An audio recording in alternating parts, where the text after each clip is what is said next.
அக்கா தொடங்கலாமா? தொடங்கிடுங்க. எல்லாருக்கும் வணக்கம். இன்றைய நிகழ்ச்சி 2830 இரு இன்று இரு தங்கம், சிறப்பழைப்பாளர் ஐயா ரெக்கார்டிங் தொடங்கியாச்சு. தொடங்கிவாங்க தொடங்கி. இன்று சிறப்பழைப்பாளர் ஐயா அவர்களை கலந்துரையாடுவோம் பேரவையின் சார்பாக வருக வருக என வரவேற்கிறோம். குரலும் பொருளும் கூறுவதற்கு சகோதர சகோதரியை வரவேற்கிறோம். குரலும் பொருளும் வரலாற்று செய்திகள் வழங்குவதற்கு பிரம்மநங்கம் ஐயா அவர்களை அன்புடன் அழைக்கிறோம். அடுத்ததாக இசைப்பாடல் வழங்குவதற்கு செந்தமிழ் பாடகி பாக்யலட்சுமி அம்மா அவர்களையும் தென்மொழி பண்ட நீகவரசன் ஐயா அவர்களையும் அன்புடன் அழைக்கிறோம். இன்றைய நிகழ்ச்சியின் முதல் பகுதியாக இன்றைய குரல் கூறுவதற்கு குணமதி அக்கா அவர்களை அன்புடன் அழைக்கிறேன்.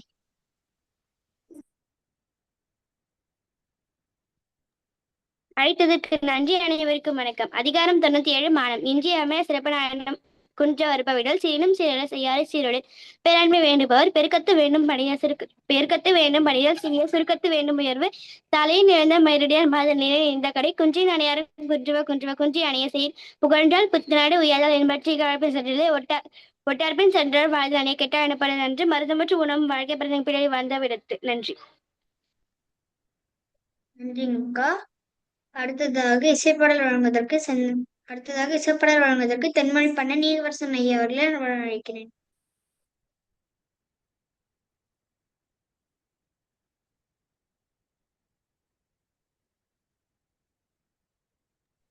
நீகவரசன் ஐயா வெளிச்சம் இல்லையாப்பா, கொஞ்சம் வெளிச்சம் இல்லை. பேசுறது கேக்குதாப்பா? கேக்குதுங்க ஐயா. சரி சரி சரி, பாட்டு போடுவோம். அனைத்து தமிழ் நெஞ்சங்களுக்கும் அன்பான வணக்கம். பாவலரேறு பெருஞ்சித்தனுடைய பாடல் இது.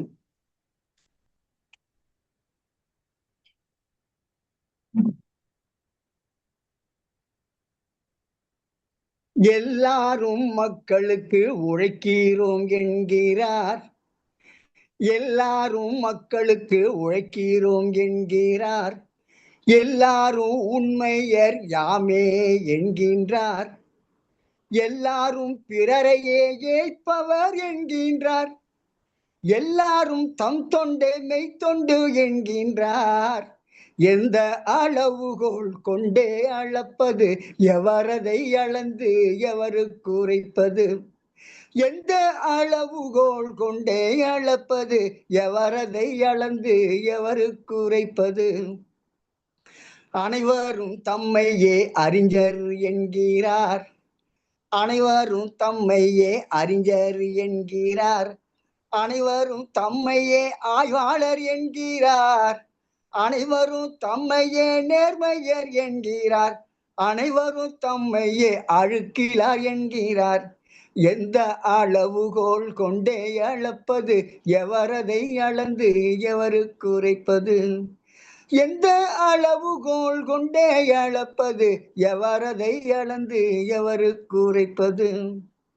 தம் கட்சி ஒன்றையே தங்கம் என்றுரைப்பார், தம் கட்சி ஒன்றையே தங்கம் என்றுரைப்பார், தம் கொள்கை ஒன்றையே தகுந்ததென்று அளப்பார், தங்களை மட்டுமே தவமொழி என்பார், இங்குள்ளார் யாவரும் இழிந்தவர் என்பார், தங்களை மட்டுமே தவமொழி என்பார், இங்குள்ளார் யாவரும் இழிந்தவர் என்பார். எந்த அளவுகோல் கொண்டே அளப்பது, எவரதை அளந்து எவருக்கு உரைப்பது. முட்டையும் தன்னையே முழுமரம் என்றிடும், முட்டையும் தன்னையே முழுமரம் என்றிடும், குட்டையும் தன்னையே குறைகடல் என்றிடும், மட்டையும் தன்னையே மதிமிகு என்றிடும், பட்டையும் பழித்து பஞ்சுலா வந்திடும், மட்டையும் தன்னையே மதிமிகு என்றிடும், பட்டையும் பழித்து பஞ்சுலா வந்திடும்.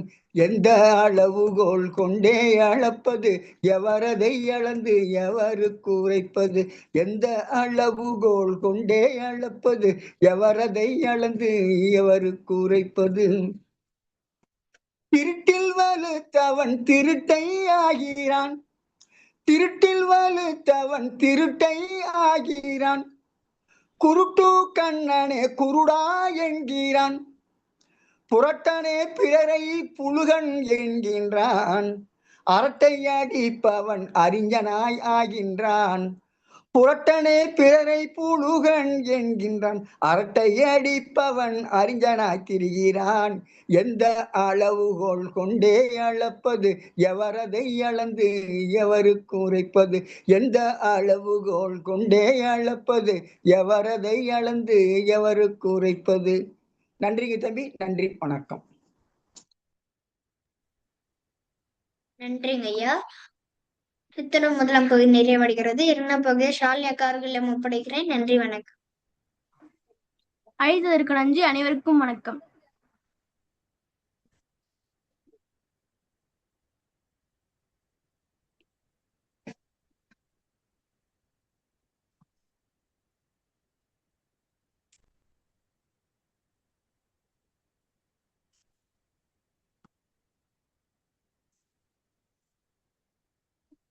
கலந்துரையாடுவோம் பேரவை தமிழ்நாடு நடத்தும் நூல் திறனாய்வு களம். நிகழ்வு எண் 2139, 4/5/2026, திங்கட்கிழமை மாலை 5 மணி. இன்றைய சிறப்பழைப்பாளர் சு. தேவராஜு ஐயா. ஊடகத்தில் படத்தொகுப்பில் பட்டம் பெற்றவர். தூர்தர்ஷனில் இருந்து ஓய்வு பெற்ற பின்னர் SRM பல்கலைக்கழகம், லயோலா கல்லூரி உள்ளிட்ட கல்வி நிறுவனங்களில்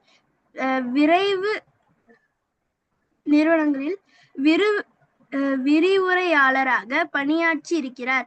1993ஆம் ஆண்டு கொல்கத்தாவில் நடைபெற்ற காணொளிகளுக்கான விழா ஒன்றில் என்ற ஆவணப்படத்தின் எடிட்டிங் பணிக்கான திரைப்பட மேதை சத்யஜித்ரே பியாண்ட் த ஸ்டார்மின் பாராட்டை பெற்றிருக்கிறார். ஐயா தாங்கள் எடுத்துக்கொள்ளும் தலைப்பு அம்மாவின் பூனை என்ற கவிதை தொகுப்பை பற்றிய மதிப்புரை. ஐயா தாங்கள் 6 மணி வரை உரையாற்றலாம். தொடங்குங்கள் ஐயா.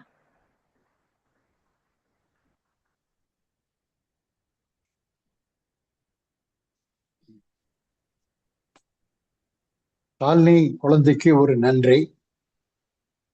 இன்று நான் ஒரு படத்தொகுப்பாளர், சத்யஜித்ரே மாதிரி பெரிய மேதாவிகள் வைஃபில் வாட்டெல்ஸ் அப்படிங்கிற ஒரு டாக்குமெண்ட்ரியை வச்சுக்கிட்டு பெஸ்ட் எடிட்டிங்னு ஒரு அவார்டு கொடுத்தாங்க.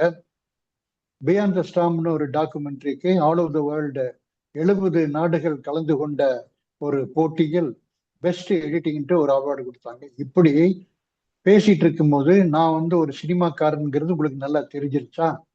இப்போ நான் பேச வந்ததும் யாரை பத்தினா ஒரு சினிமாக்காரனை பத்தி தான். அந்த சினிமாக்காரன் ஆனா கொஞ்சம் ஒரு பல்கலைக்கழகம் மாதிரி பல்கலை வித்தையில சிறந்தவனா இருக்கான்.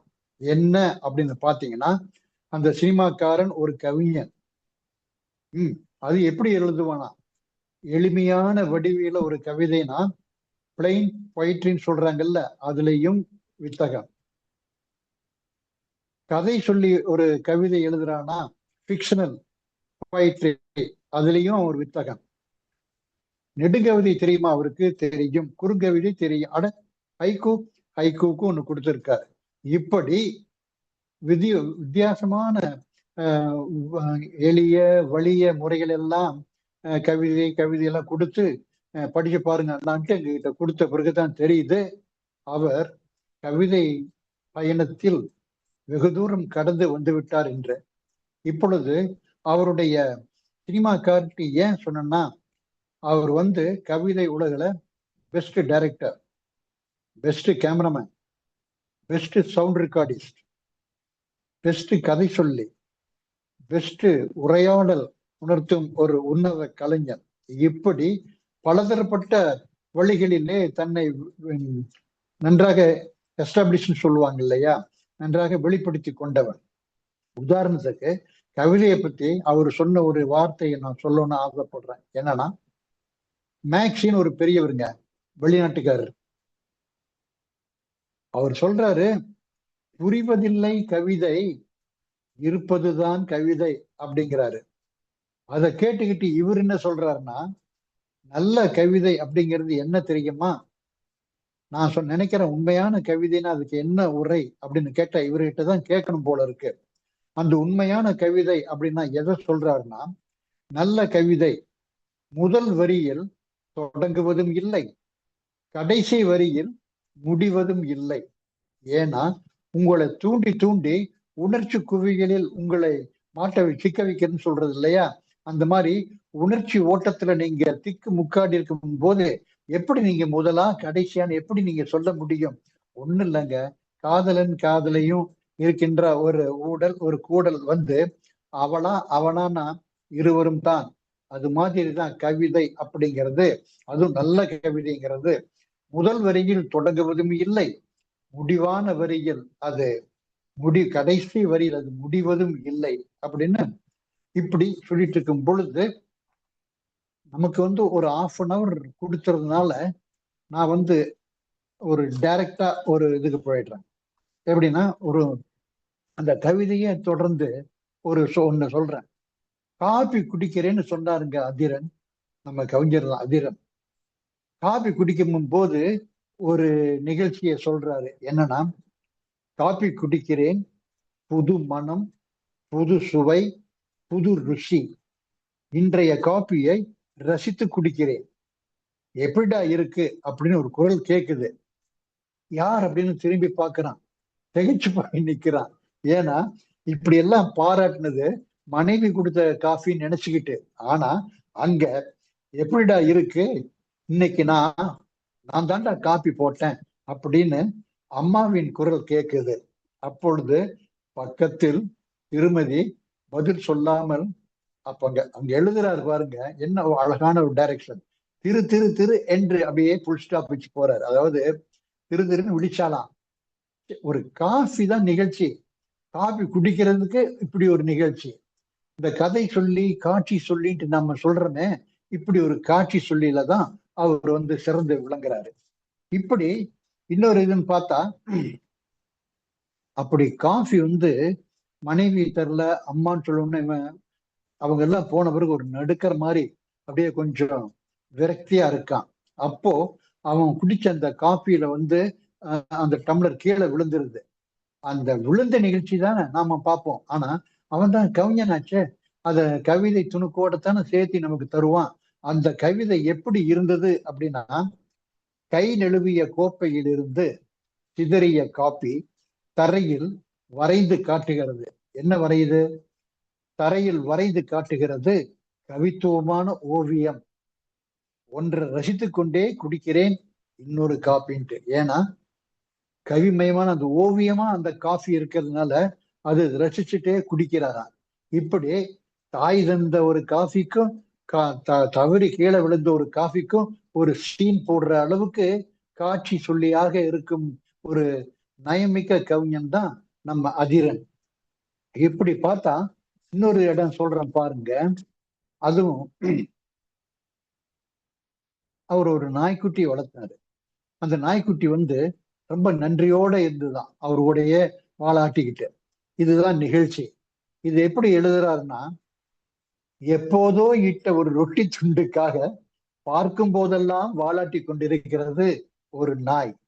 அதாவது வாலாட்டி கொண்டிருக்கிறது ஒரு நாய் தான். ஆனா அவர் கடைசியில வாலாட்டி கொண்டிருக்கிறது அப்படின்ட்டு நிறுத்திட்டு, இப்ப நாம ஒரு நாய்க்குட்டியா அப்படிம்போம். ஆனா அங்கதான் கவிஞன் என்னன்னா, நாய்க்குட்டிங்கிறது போடல, அந்த இடத்துல சொல்றாரு ஒரு வார்த்தை, ஒரு நன்றின்னு. அதாவது அந்த நாய்க்குட்டியின் நன்றிங்கிற உணர்ச்சியை காட்டும் பொழுது அந்த ஒரு நன்றி அப்படிங்கிற வார்த்தையில அதாவது கடைசி வரியில இப்படித்தான் இந்த கவிதை, இந்த அம்மாவின் பூனையில வர்ற அந்த கடைசி கவிதை வந்த வரி இருக்கு பாருங்க, அது முடியாமல் அவரே சொல்றாருல நல்ல கவிதைனா என்னன்ட்டு. கடைசி வரியில தான் இன்னொரு உலகத்துக்கு நம்மளை கூட்டிட்டு போறாரு. இந்த நாய்க்குட்டி வந்து எப்படி ஒரு நன்றியோட இருந்ததுன்னு சொல்லி அதுக்கு மேல நீ அது என்ன செய்யும் சொல்லு பார்ப்போம் அப்படின்ட்டு நம்மளை கேட்க வைப்பார். அந்த அளவுக்கு அந்த நிகழ்ச்சியை கொண்டு போறாரு. இப்போ இன்னொரு நிகழ்ச்சியை சொல்றேன் பாருங்க.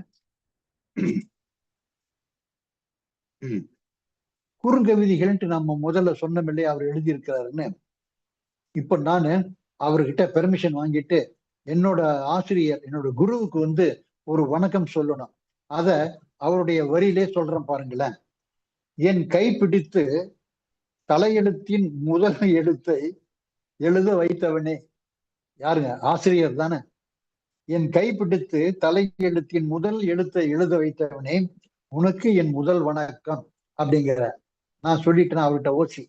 அவர்கிட்ட கவிதையை கடன் வாங்கி என்னுடைய குருவுக்கு நான் ஒரு வணக்கத்தை சொல்லிட்டேன்.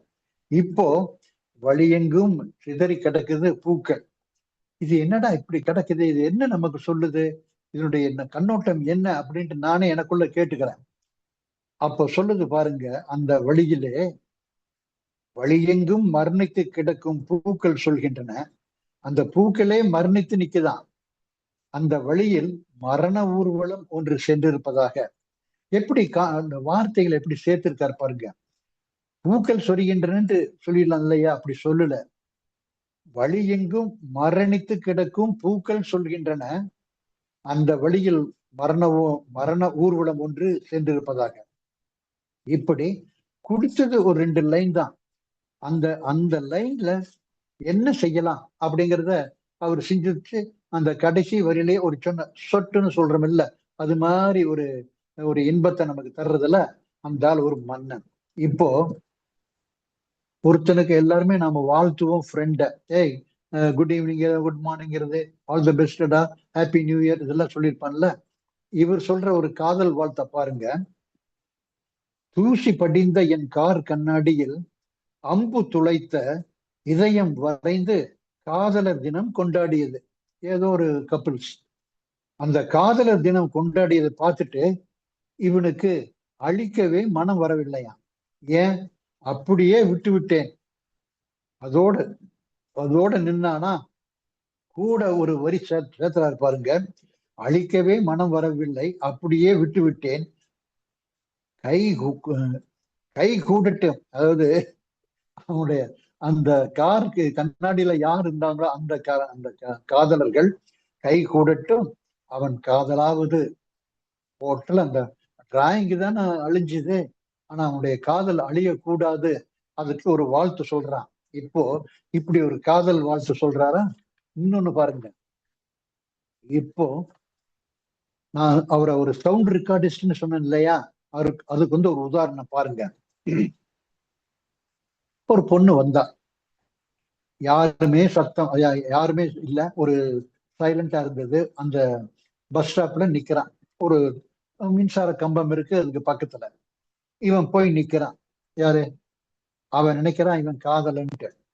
அவன் சொல்ல தனம் குனிஞ்சு அவன் வந்து அந்த பொண்ணு வந்து அவன்கிட்ட தன்னுடைய பிரியமெல்லாம் சொல்லி தான் எப்படி அவனை லவ் பண்றான் அப்படிங்கிற கதையெல்லாம் சொல்றான். அப்போ எந்த நிலையிலும் அதனை எதிர்பார்க்காத, ஏன்னா ஒருதலை காதல் போல இருக்கு, எந்த நிலையிலும் அதனை எதிர்பார்க்காத அவன் கொஞ்சம் கொஞ்சமாக மறுதளிக்கிறான். சினிமா கதை சொல்லும்போது இன்சைட்டிங் இன்சிடென்ட்பாங்க. எந்த ஒரு நிகழ்ச்சி ஊடலை அல்லது உணர்வை தூண்டுதோ அது இன்சைட்டிங் இன்சிடென்ட்னு. இப்ப இந்த கதையெல்லாம் சொன்னால இவன் வந்து அந்த பொண்ணு சொன்ன கதையெல்லாம் கேட்டுக்கிட்டு தான் வந்து காதல் செய்யல அப்படிங்கிறத காட்டுற மாதிரி எந்த நிலையிலும் அதனை எதிர்பார்க்காத அவன் கொஞ்சம் கொஞ்சமாக மறுதளித்தான். இத கொஞ்சம் கூட எதிர்பார்க்கவே இல்லை. அழத் தொடங்கி விட்டார்.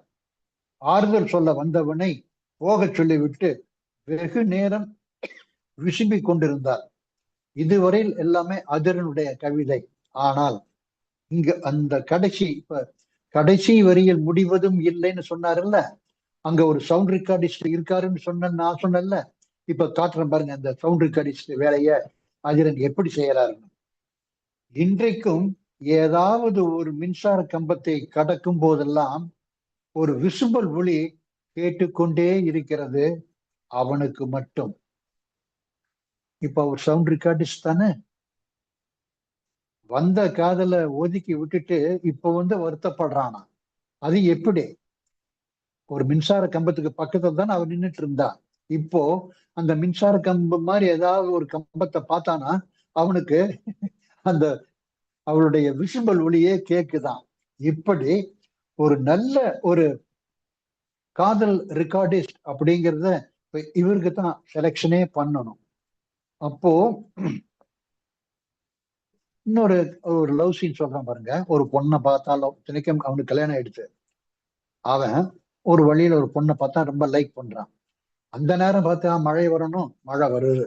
உடனே இவன் தன்னோட கொடையை எடுத்துக்கிட்டு அவளை பிடிச்சுக்கிட்டு அப்படி பிடிச்சுக்கிட்டு பஸ் ஸ்டாண்ட் இருந்து இவ ஏறுற பஸ் ஸ்டாண்டுக்கு கொண்டு போய் விடுறான். அழகா இவன் உடம்புல நல்ல மழை தண்ணி எல்லாம் நனைஞ்சாச்சு. ஆனா அவளை கொண்டு போய் விடுறதுல அந்த கொடையை பிடிச்சுக்கிட்டே அவளை கொண்டு போய் அடுத்த பஸ் ஸ்டாப்ல கொண்டு போய் விடுறான். இப்போ வீட்டுக்கு வந்துட்டானா என்ன எல்லாம் சாப்பிட்டுட்டு எல்லாம் பேசிட்டு எல்லாம் நைட்டு போய் தூங்குறான். காலையில கேட்டா பாருங்க ஒரு வரி, அதாவது காட்சி எப்படி விளக்குறாரு பாருங்களேன். காலையில அவனுடைய மனைவி கேட்கிற ஒரு கேள்வி என்ன தெரியுமா? அங்கதான் அதிரனுடைய அந்த அந்த பிள்ளையார் சுழிங்கிறது. அதாவது அவளுக்கு முழுதாய் குடைபிடித்து இவன் முழுவதும் நனைந்த அந்த நாளுக்கு மீண்டும் கண் அயர்ந்தவனிடம் காலையில் மனைவி கேட்கிறாள், என்ன ஏன் இரவெல்லாம் கொடை பிடிப்பது போலவே கையை வச்சு தூங்கிட்டு இருந்தீங்க? மாட்டிக்கிட்டானா? அதாவது கொடைய பிடிச்சிட்டு இருப்பான்ல, அதே மாதிரியே தூங்கும் போது அவளை நினைச்சுக்கிட்டே கொடைய பிடிக்கிற மாதிரியே கையை வச்சுக்கிட்டு இருந்தானா. நாசூக்கா ஒரு நளினமா அவன் எதையும் தாங்கும் இதயம் போல இருக்கு. அந்த பொண்ணு அந்த மனைவி கேட்கிறா, ஆமா ஏன் இரவெல்லாம் கொடை பிடிக்கிற மாதிரியே கையை வச்சுக்கிட்டு இருந்தீங்கன்னு. இவன் பதில் சொல்ல முடியுமா? இவனால பதிலே சொல்லலைங்கிறாரு அதியன். அப்படியே திகச்சு போய் உட்கார்ந்துருக்கான். இப்போ இந்த நிகழ்ச்சியில அட்டன் பண்ற காதலர்கள் யாராவது இருந்தாங்கன்னா தயவு செய்து அதியனை விட்டு ஓடி போயிடுங்க. ஏன்னா அதியன் பண்ண ஒரு கூத்து நான் சொல்றேன் பாருங்க. ஒரு பஸ் ஸ்டாண்ட்ல காதலன் காதலி இருந்தாங்க. அவங்க காதலிச்சது, அந்த இது கதையை பேசினது, அவன் வெட்கப்பட்டது, இவன் தயக்கமா இருந்தது. அப்புறம் அவன் ரகசியமா என்ன வாங்கிட்டு வந்தான், அந்த பொருளை அவளுக்கு தர்றான். அவ என்ன பண்ணா அப்படிங்கிறத இவங்கிட்ட சொல்றான். இப்படி அவர்கள் காதலர்களுக்கு இடையில இருக்கிற அந்த நளின சாம்ராஜ்யத்தை அப்படியே படம் பிடிச்சு ஒரு கேமராமேன் மாதிரி அவர் காட்டிட்டே இருப்பாரு. இது ஒரு சில மணித்துளிகள் தான். அதுக்கப்புறம் சம்பிரதாயம் இங்க எடிட்டிங்கும் பண்றாரு எடிட்டர் எல்லாம் அவரு. ஒரு சில மணித்துணிகள் சம்பிரதாய உரையாடலுக்கு பின்னால் அவள் அவனது இரு சக்கர வாகனத்தில் ஏறிக்கொண்டாள். இருவரும் அந்த இடத்தை விட்டு கிளம்பி விட்டார்கள். சரி, இதுல உனக்கு என்னையா கிடைச்சது? இத போய் ஒரு சீன் மாதிரி உட்கார்ந்து எழுதிட்டு இருக்கிறிய அப்படின்ட்டு நான் கேட்டேன் அவரை. அப்ப அதிகன் சொன்ன பதில் என்ன தெரியுங்களா? ஒரு கவிதையை மட்டும் எனக்கு பரிசீலித்து போய்விட்டார்கள். அதாவது காதலன் கொடுத்த பரிசு, காதலி கொடுத்த பரிசு, அவளுடைய தயக்கம், இவனுடைய மயக்கம், இது எல்லாம் ஒரு கேமராமேன் மாதிரி படம் பிடிச்சு காட்டிட்டு கடைசியில உனக்கு என்னடா கிடைச்சது அப்படின்னு அதாவது நம்ம கிண்டலா கேட்டா கூட அவன் சொல்றாரு பாருங்க. அந்த மனிதன், அந்த கவிஞன், இருவரும் அந்த இடத்தை விட்டு கிளம்பி போயிட்டாங்கல்ல, காதலன் காதலையும். இப்போ அவருக்கு என்ன கிடைச்சிருக்குன்னு கேட்டா அவர் சொல்றாரு பாருங்க, ஒரு கவிதையை மட்டும் எனக்கு பரிசீலித்து விட்டு மறந்து போனார்கள். அப்படியா, சரி. இப்படி காதல்னு ஒரு காதல் கதையை சொல்றாருலங்க. இப்போ ஒரு காதல் பக்தியை இவர் காட்டுறாரு. அதை நான் நிச்சயமா சொல்லணும் உங்களுக்கு. என்ன அப்படின்னா, எங்கோ ஒலித்த கோயில் மணிக்காக பேருந்து நிலையத்தில் நின்று கொண்டிருந்தால் ஒருத்தி. அந்த கோயில் மணி சவுண்டு கேட்டோன்னு பரவசமா கன்னத்தில் போட்டுக் கொள்கிறார். தமிழ் பொண்ணு நிச்சயமா அந்த கோயில் மணிக்கு கன்னத்துல போட்டுக்குவா. இத சொல்ற நானே கன்னத்துல போடும்போது நான் போடாம இருப்பாளா? அதை அவன் பார்த்து விட்டானாம். யாருன்னா அவனுடைய காதலனாக இருக்கலாம். அந்த பார்த்து விட்டான்ங்கிற ஒரு வார்த்தைக்கு அப்புறம் அவர் சொல்றாரு பாருங்க, அதை எப்படி அவர் தெரிஞ்சுக்கிட்டாலாம்? பார்த்து விட்டான் என்பதை ஓரப்பார்வையில் அறிந்து கொண்டவள் வெட்கப்பட்டு சிரிச்சிட்டாளாம். அட, அதாவது கோயில் மணிக்காக இப்படி கும்பிடு போட்டவள் தன்னை அவன் பார்த்துட்டானே நம்ம கும்பிடுறத அப்படின்னு நினைச்சுக்கிட்டு அந்த நிகழ்ச்சிக்காக வெட்கப்படுறா. இந்த தயக்கமும் மயக்கமும் கலந்து வரும் பொழுது வெட்கப்பட்ட நிகழ்ச்சியை பார்த்துக்கிட்டு இருக்கும் போது அவன் அன்றுதான் அவனுக்கு அவளிடம் தொடங்கியது என்ன தெரியுங்களா? அவள் மீதான காதல் பக்தி. ஏன்னா அந்த கோயில் மணிதான் அவளை கும்பிட வைத்தது, வெட்கப்பட வைத்தது, இவனை மயக்கம் அடைய செய்தது. ஆக அங்குதான் அவனது காதல் பக்தி அவள் மீது அவனுக்கு உண்டானது. இப்படி ஒரு சாதாரண பக்திய கூட அப்படி சொல்லுவான். இப்போ இப்படியே சொல்லிட்டு வரீங்களா, அந்த பொண்ணோட மனசை பத்தி அவர் என்ன எழுதியிருக்காரா அப்படின்னு நீங்க கேட்கறது நல்லா தெரியுது. அதுல சொல்ற பாருங்க, ஒண்ணு, முதலில் காதலை சொன்ன இடம், காதலர் காதலுக்கு இடையில பார்த்த இடம், வாங்கி தந்த பரிசு, அணைத்து கொண்டது, முத்தமிட்டது, இப்படி ஒவ்வொன்றையும் நினைவில் வைத்துக் கொள்வாள். யார்? அவ காதலி. ஆனால் இவன் காதலன், ஆனால் எனக்கோ அவளை தவிர வேற எதுவும் ஞாபகத்தில் இருப்பதில்லையா. ஏன்னா ஞாபகம் அவனுக்கு என்ன இருக்குன்னா, அவளை பத்தியே நினைச்சுக்கிட்டு இருக்கான். அதனால முதல்ல காதல் சொன்ன இடம், எங்க நின்னாங்க, முத்தம் கொடுத்தது, அனுப்பிச்சது எல்லாம் அவன் நினைச்சிட்டு இருக்க. அத்தனையும் இவன் அப்படி எல்லாத்தையும் மறந்துட்டு அவளையே நினைச்சிட்டு நின்றுட்டு இருந்தானா. இப்படி ஒரு ஞாபக ஒரு பூஞ்சலையை காட்டி அந்த பெண் மனத்தை எப்படி அப்படிங்கிறத காட்டுறாரு. இந்த இதுல சில அவர் அந்த பாடலை பத்தி அவரை பத்தி அவரே சொல்றதே நாம கேட்கணும். எப்படின்னா, நான் கேட்கல, ஆனா அவர் என்கிட்ட சொன்னாரு. அதியன் என்ன சொன்னாருன்னு கேட்டீங்கன்னா, நான் எழுதியதெல்லாம் நீ படிக்க வேண்டும் என்று நான் கேட்கவில்லை.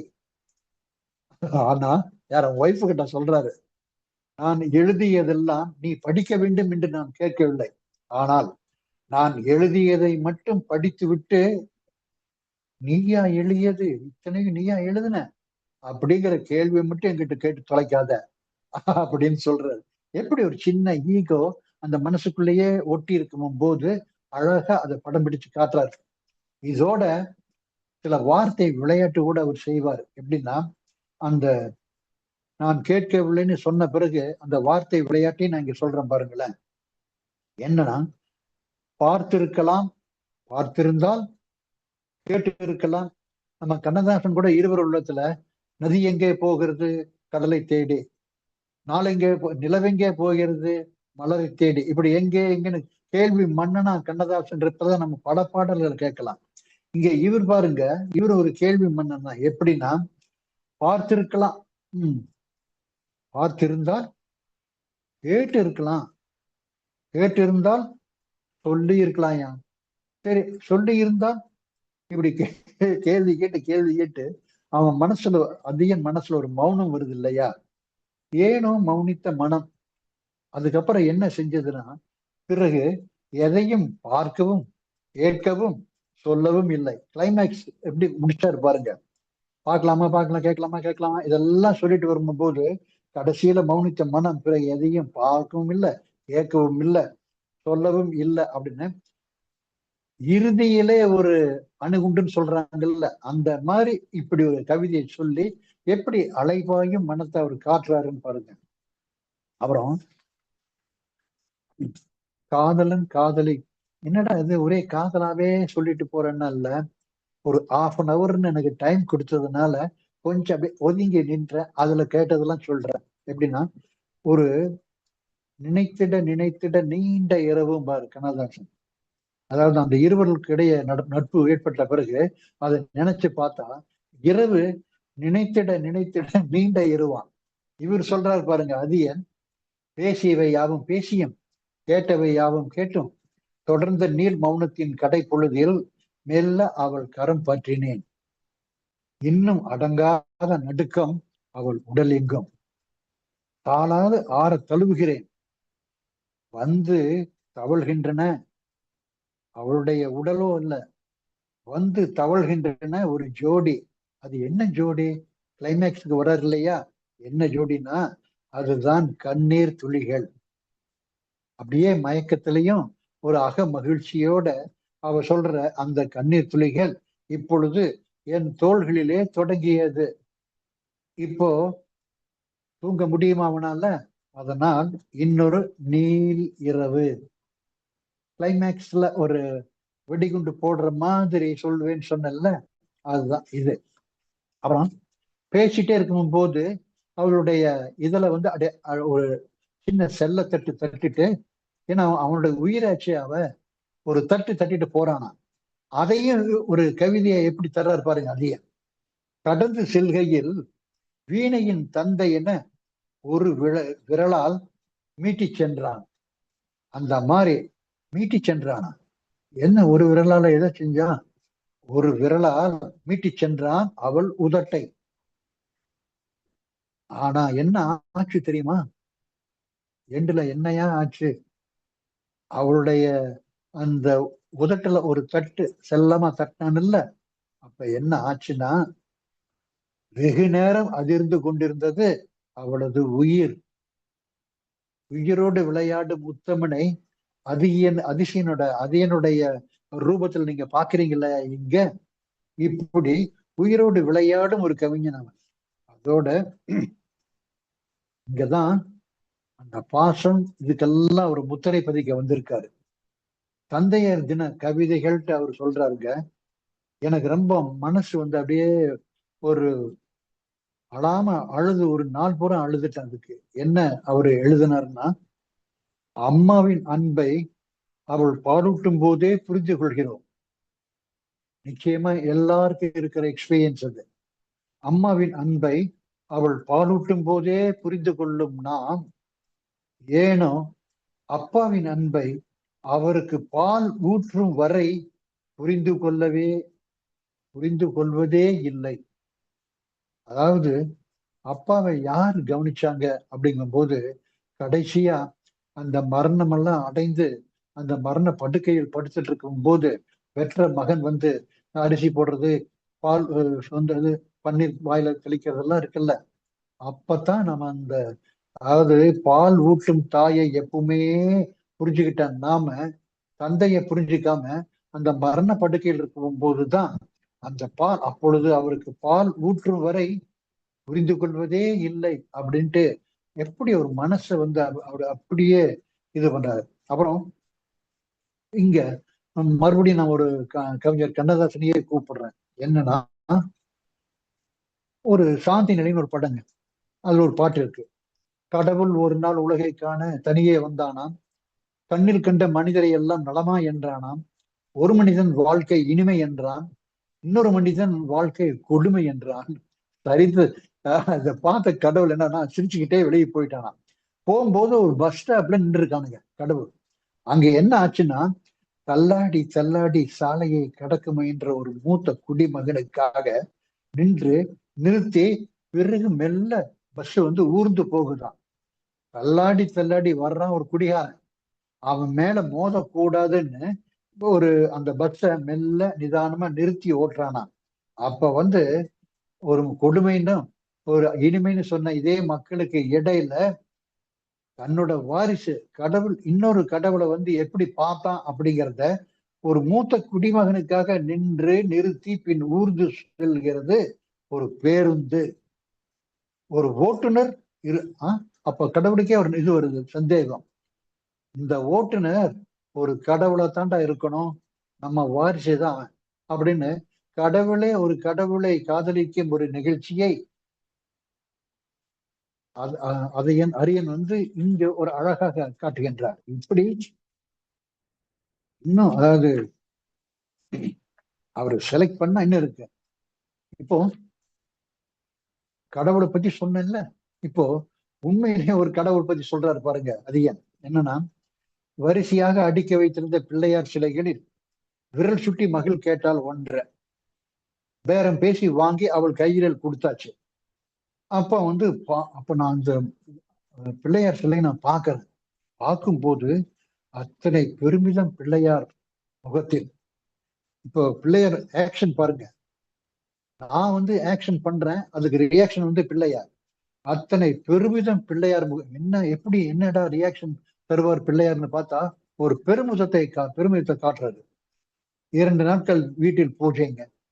வீட்டிருந்த பொழுது பூஜை அறையில் ராஜ கம்பீரமாக அவர் முகத்தில், இப்போ கடையில இருந்த என்னை கூட்டிட்டு வந்து பூஜை செஞ்சு ஒரு கம்பீரத்தை எனக்கு கொடுத்தீங்களா, வாழ்க அப்படிங்கிறத ராஜ கம்பீரத்தாக அவர் முகத்துல தெரியுதான். இதோட நின்னாரா? 3ஆம் நாள் நீர் முழுக்கிட்டு எடுத்து செல்லும் போது காண்கிறேன் அப்படி ஒரு சாந்தம். எப்படி பாருங்க, அதாவது ஒரு பெருமிதம், ஒரு ராஜ கம்பீரம், ஒரு சாந்தம். என்னோட முகத்திலேயோ அதே முகத்திலேயோ அல்லங்க, பிள்ளையாரோட முகத்துலதான். அதாவது பிள்ளையார் தானே, கடவுள் சிலை தானே, கடற்கரையில போய் கடையில போய் வாங்கிட்டு வந்தது தானே எல்லாமே. அங்கேயும் ஒரு கவிதை, அந்த சிலை முகத்தில் ஏற்படுற ரியாக்ஷனை தான் அழகா அவர் படம் பிடிக்கிறாரு. இப்ப நான் ஏன் அவர் ஒரு நல்ல இயக்குனர்னு சொன்னேங்கிறத நான் தெரியுதான். எப்ப ஒரு மனிதன் ஆக்ஷனையும் ரியாக்ஷனையும் அழகா படம் பிடிக்கிறானோ அப்பொழுதுதான் அவன் இயக்குனர், டைரக்டர் ஆகிறான். அப்படி டைரக்டர் ஆகுறதுன்னா இதோட அவரு நின்னாருன்னு நினைக்காதீங்க. சாதாரண நிகழ்ச்சிங்க, அதையவே ஒரு கவிதையா கொடுப்பாரு. எப்படி தெரியுமா? சீக்கிரம் வந்துருங்கிற மனைவி வாசப்படியில் நின்றுகிட்டு, சரி சரி வந்துருவேன் அப்படின்ட்டு அவன் தலையாட்டிட்டு போறான். ஆமா, ஸ்ரீதருடைய அவளுக்கு என்ற ஒரு மனம் இங்கதான் ஞாபகம் வருது எனக்கு. எப்படின்னா, அவன் கார் தெருமுனை, அவனுடைய கார் தெருமுனை வரை தாண்டி போற வாசல் என்று பார்த்து கொண்டே இருக்கிறாள் அவள்.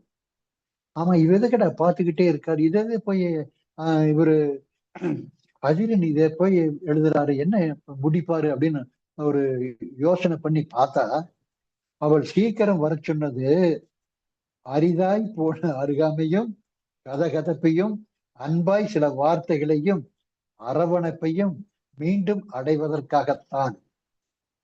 அதாவது அவனுடைய அரவணைப்பில் இருக்கின்ற அந்த சுகம், அவனோடு இருக்கும் பொழுது ஏற்படுற நெகிழ்ச்சி, இதற்காகத்தான் அவள் வந்து சீக்கிரம் வாங்கன்னு சொல்லி அவள் சொல்றதுக்கும், இப்போ ஸ்ரீதரோட அவளுக்கு என்ற ஒரு மனம் அப்படின்னு சொல்றத நமக்கு ஞாபகம் வருதா? எனக்கு வந்ததுங்க. இப்போ ஒரு தாயாக எப்படி ஒரு பெண்மணி மாறுறா அப்படிங்கிறது என்ன ஒரு பாசத்தோட அது என் எழுதியிருக்கார் தெரியுமா? தாயாக அவள் ஒரு நாளும் தவறியதில்லை தன் கடமையில். ஆனால் ஒரு தந்தையாக நான், எனக்கே வருத்தமா இருக்கு, என்னடா அது, அவ இப்படி தாயா மாறி நமக்கு சேவை செய்யறா, ஆனா நாம தந்தையா என்ன உதவி எதுவுமே செய்யாம மிஸ் பண்ணிட்டோம்ல அப்படின்னு காலத்தை வந்து கோலமாக்கிட்டமே அப்படின்னு வருத்தப்படுறேன். ஆனால் அங்க பாருங்க, மெல்ல அவள் பாதம் வருடிய பொழுது, மெல்ல அவளுடைய பாதத்தை நைட்டு மெல்ல அவளுடைய பாதத்தை அப்படியே அப்படி தொடும்போது அவள் திடீர்னு பதறி எழுந்திருக்கா. எழுந்தவள், ஏன் என்னாச்சு, உடம்புக்கு ஒன்று இல்லையா, இன்னும் உடல் வலியா அப்படிங்கிற மாதிரி என்று வினவி மீண்டும் தாயாகிறாள். குழந்தையாய் மடி சாய்கிறேன் அந்த நள்ளிரவில். அப்போ ஒரு காட்சி, இப்ப நாம எல்லாம் படிச்சிருக்கோம், குறும்புத்தொகை, நெடுந்தொகைன்னு எல்லாம். இத வந்து ஏன் நம்ம ஒரு குடும்ப தொகை அப்படின்னு நினைச்சு கூடாது? இப்போ குறுங்கவிதைகள்லாம் சொல்லிட்டு வந்தாருல்ல, இங்கேயும் ஒண்ணு சொல்றாரு. கொட்டும் மழையில் சொட்டும் அவளை வளைந்து பார்க்கிறது வானவில். வாலி சொல்லுவாரு எங்க வீட்டு படத்துல, பெண் போனால், இந்த பெண் போனால் அவள் பின்னாலே என் கண் போகும். இங்க வானவில் என்ன செய்யுதுன்னா, கொட்டும் மழையில சொட்டும் அவளை அங்கேயே சொட்டு சொட்டு அவ உடம்புலாம் அந்த மழை தண்ணீர் நிக்கிறது இல்லையா, அதை பார்த்துக்கிட்டு வளைந்து பார்க்கிறது. ஏன்னா அதுவே வளைவா தானே இருக்கு வானவில். அந்த வானவில் வளைந்து பார்க்கிறதாம். இப்படி அவளுடைய இது. இங்க ஒரு சின்ன ஒரு செக்ஸ சொல்றாரு பாருங்க. அது எப்படின்னா, அது ஒரு சினிமா காட்சியா தான் இருக்கும். எப்படின்னா, அவள் குடை பிடித்தாள், இவன் நின்று இருந்த கொடையை வாங்கிட்டு அவ கொடை பிடிச்சிட்டு இருக்கா. ஆனா இவன் என்ன பிடிச்சான் தெரியுங்களா? அவள் குடை பிடித்தால் நான் சொல்றாரு. அதைய என்ன சொல்றாருன்னா, நான் இடை பிடித்தேன் அப்படிங்கிறாரு. இப்போ அங்க ஒரு வார்த்தை போடுறாருங்க. அதாவது தொடங்கியது பருவமழை. பருவமழைங்கிறது அந்த இன்ப உணர்வை காட்டுற மழையாகவும் இருக்கலாம். கொடையை பிடிச்சிட்டனால சீசனா பெய்யுது பாருங்க, பருவமழை, அதாகவும் இருக்கலாம். ஆனால் கொடை பிடித்தால் அவள் இடை பிடிக்கின்றான் இவன்.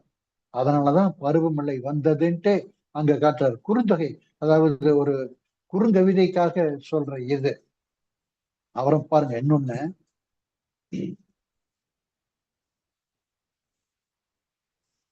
இவருக்கு தன் மேலேயே அது எனக்கு ஒரு சின்ன கடுப்பு, ஒரு கோபம். உள்ள குறுகுறுப்பில் புரட்டி பார்க்கிறேன் கடந்த வருட நாட்குறிப்பின் முதல் பக்கத்தை.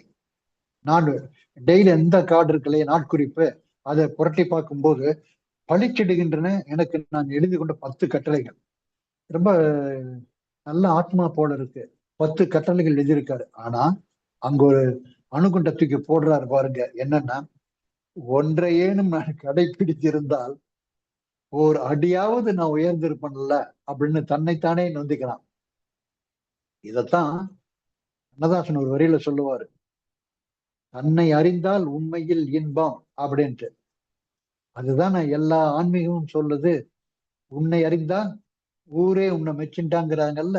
அது மாதிரி இந்த 10 கட்டளைகள்ல ஒரு கட்டளையாவது நான் ஃபாலோ பண்ணியிருந்தேன்னா இன்னைக்கு உத்தமன் ஆயிருப்பேன்ல அப்படின்னு தன்னைத்தானே நொந்து கொள்றான்.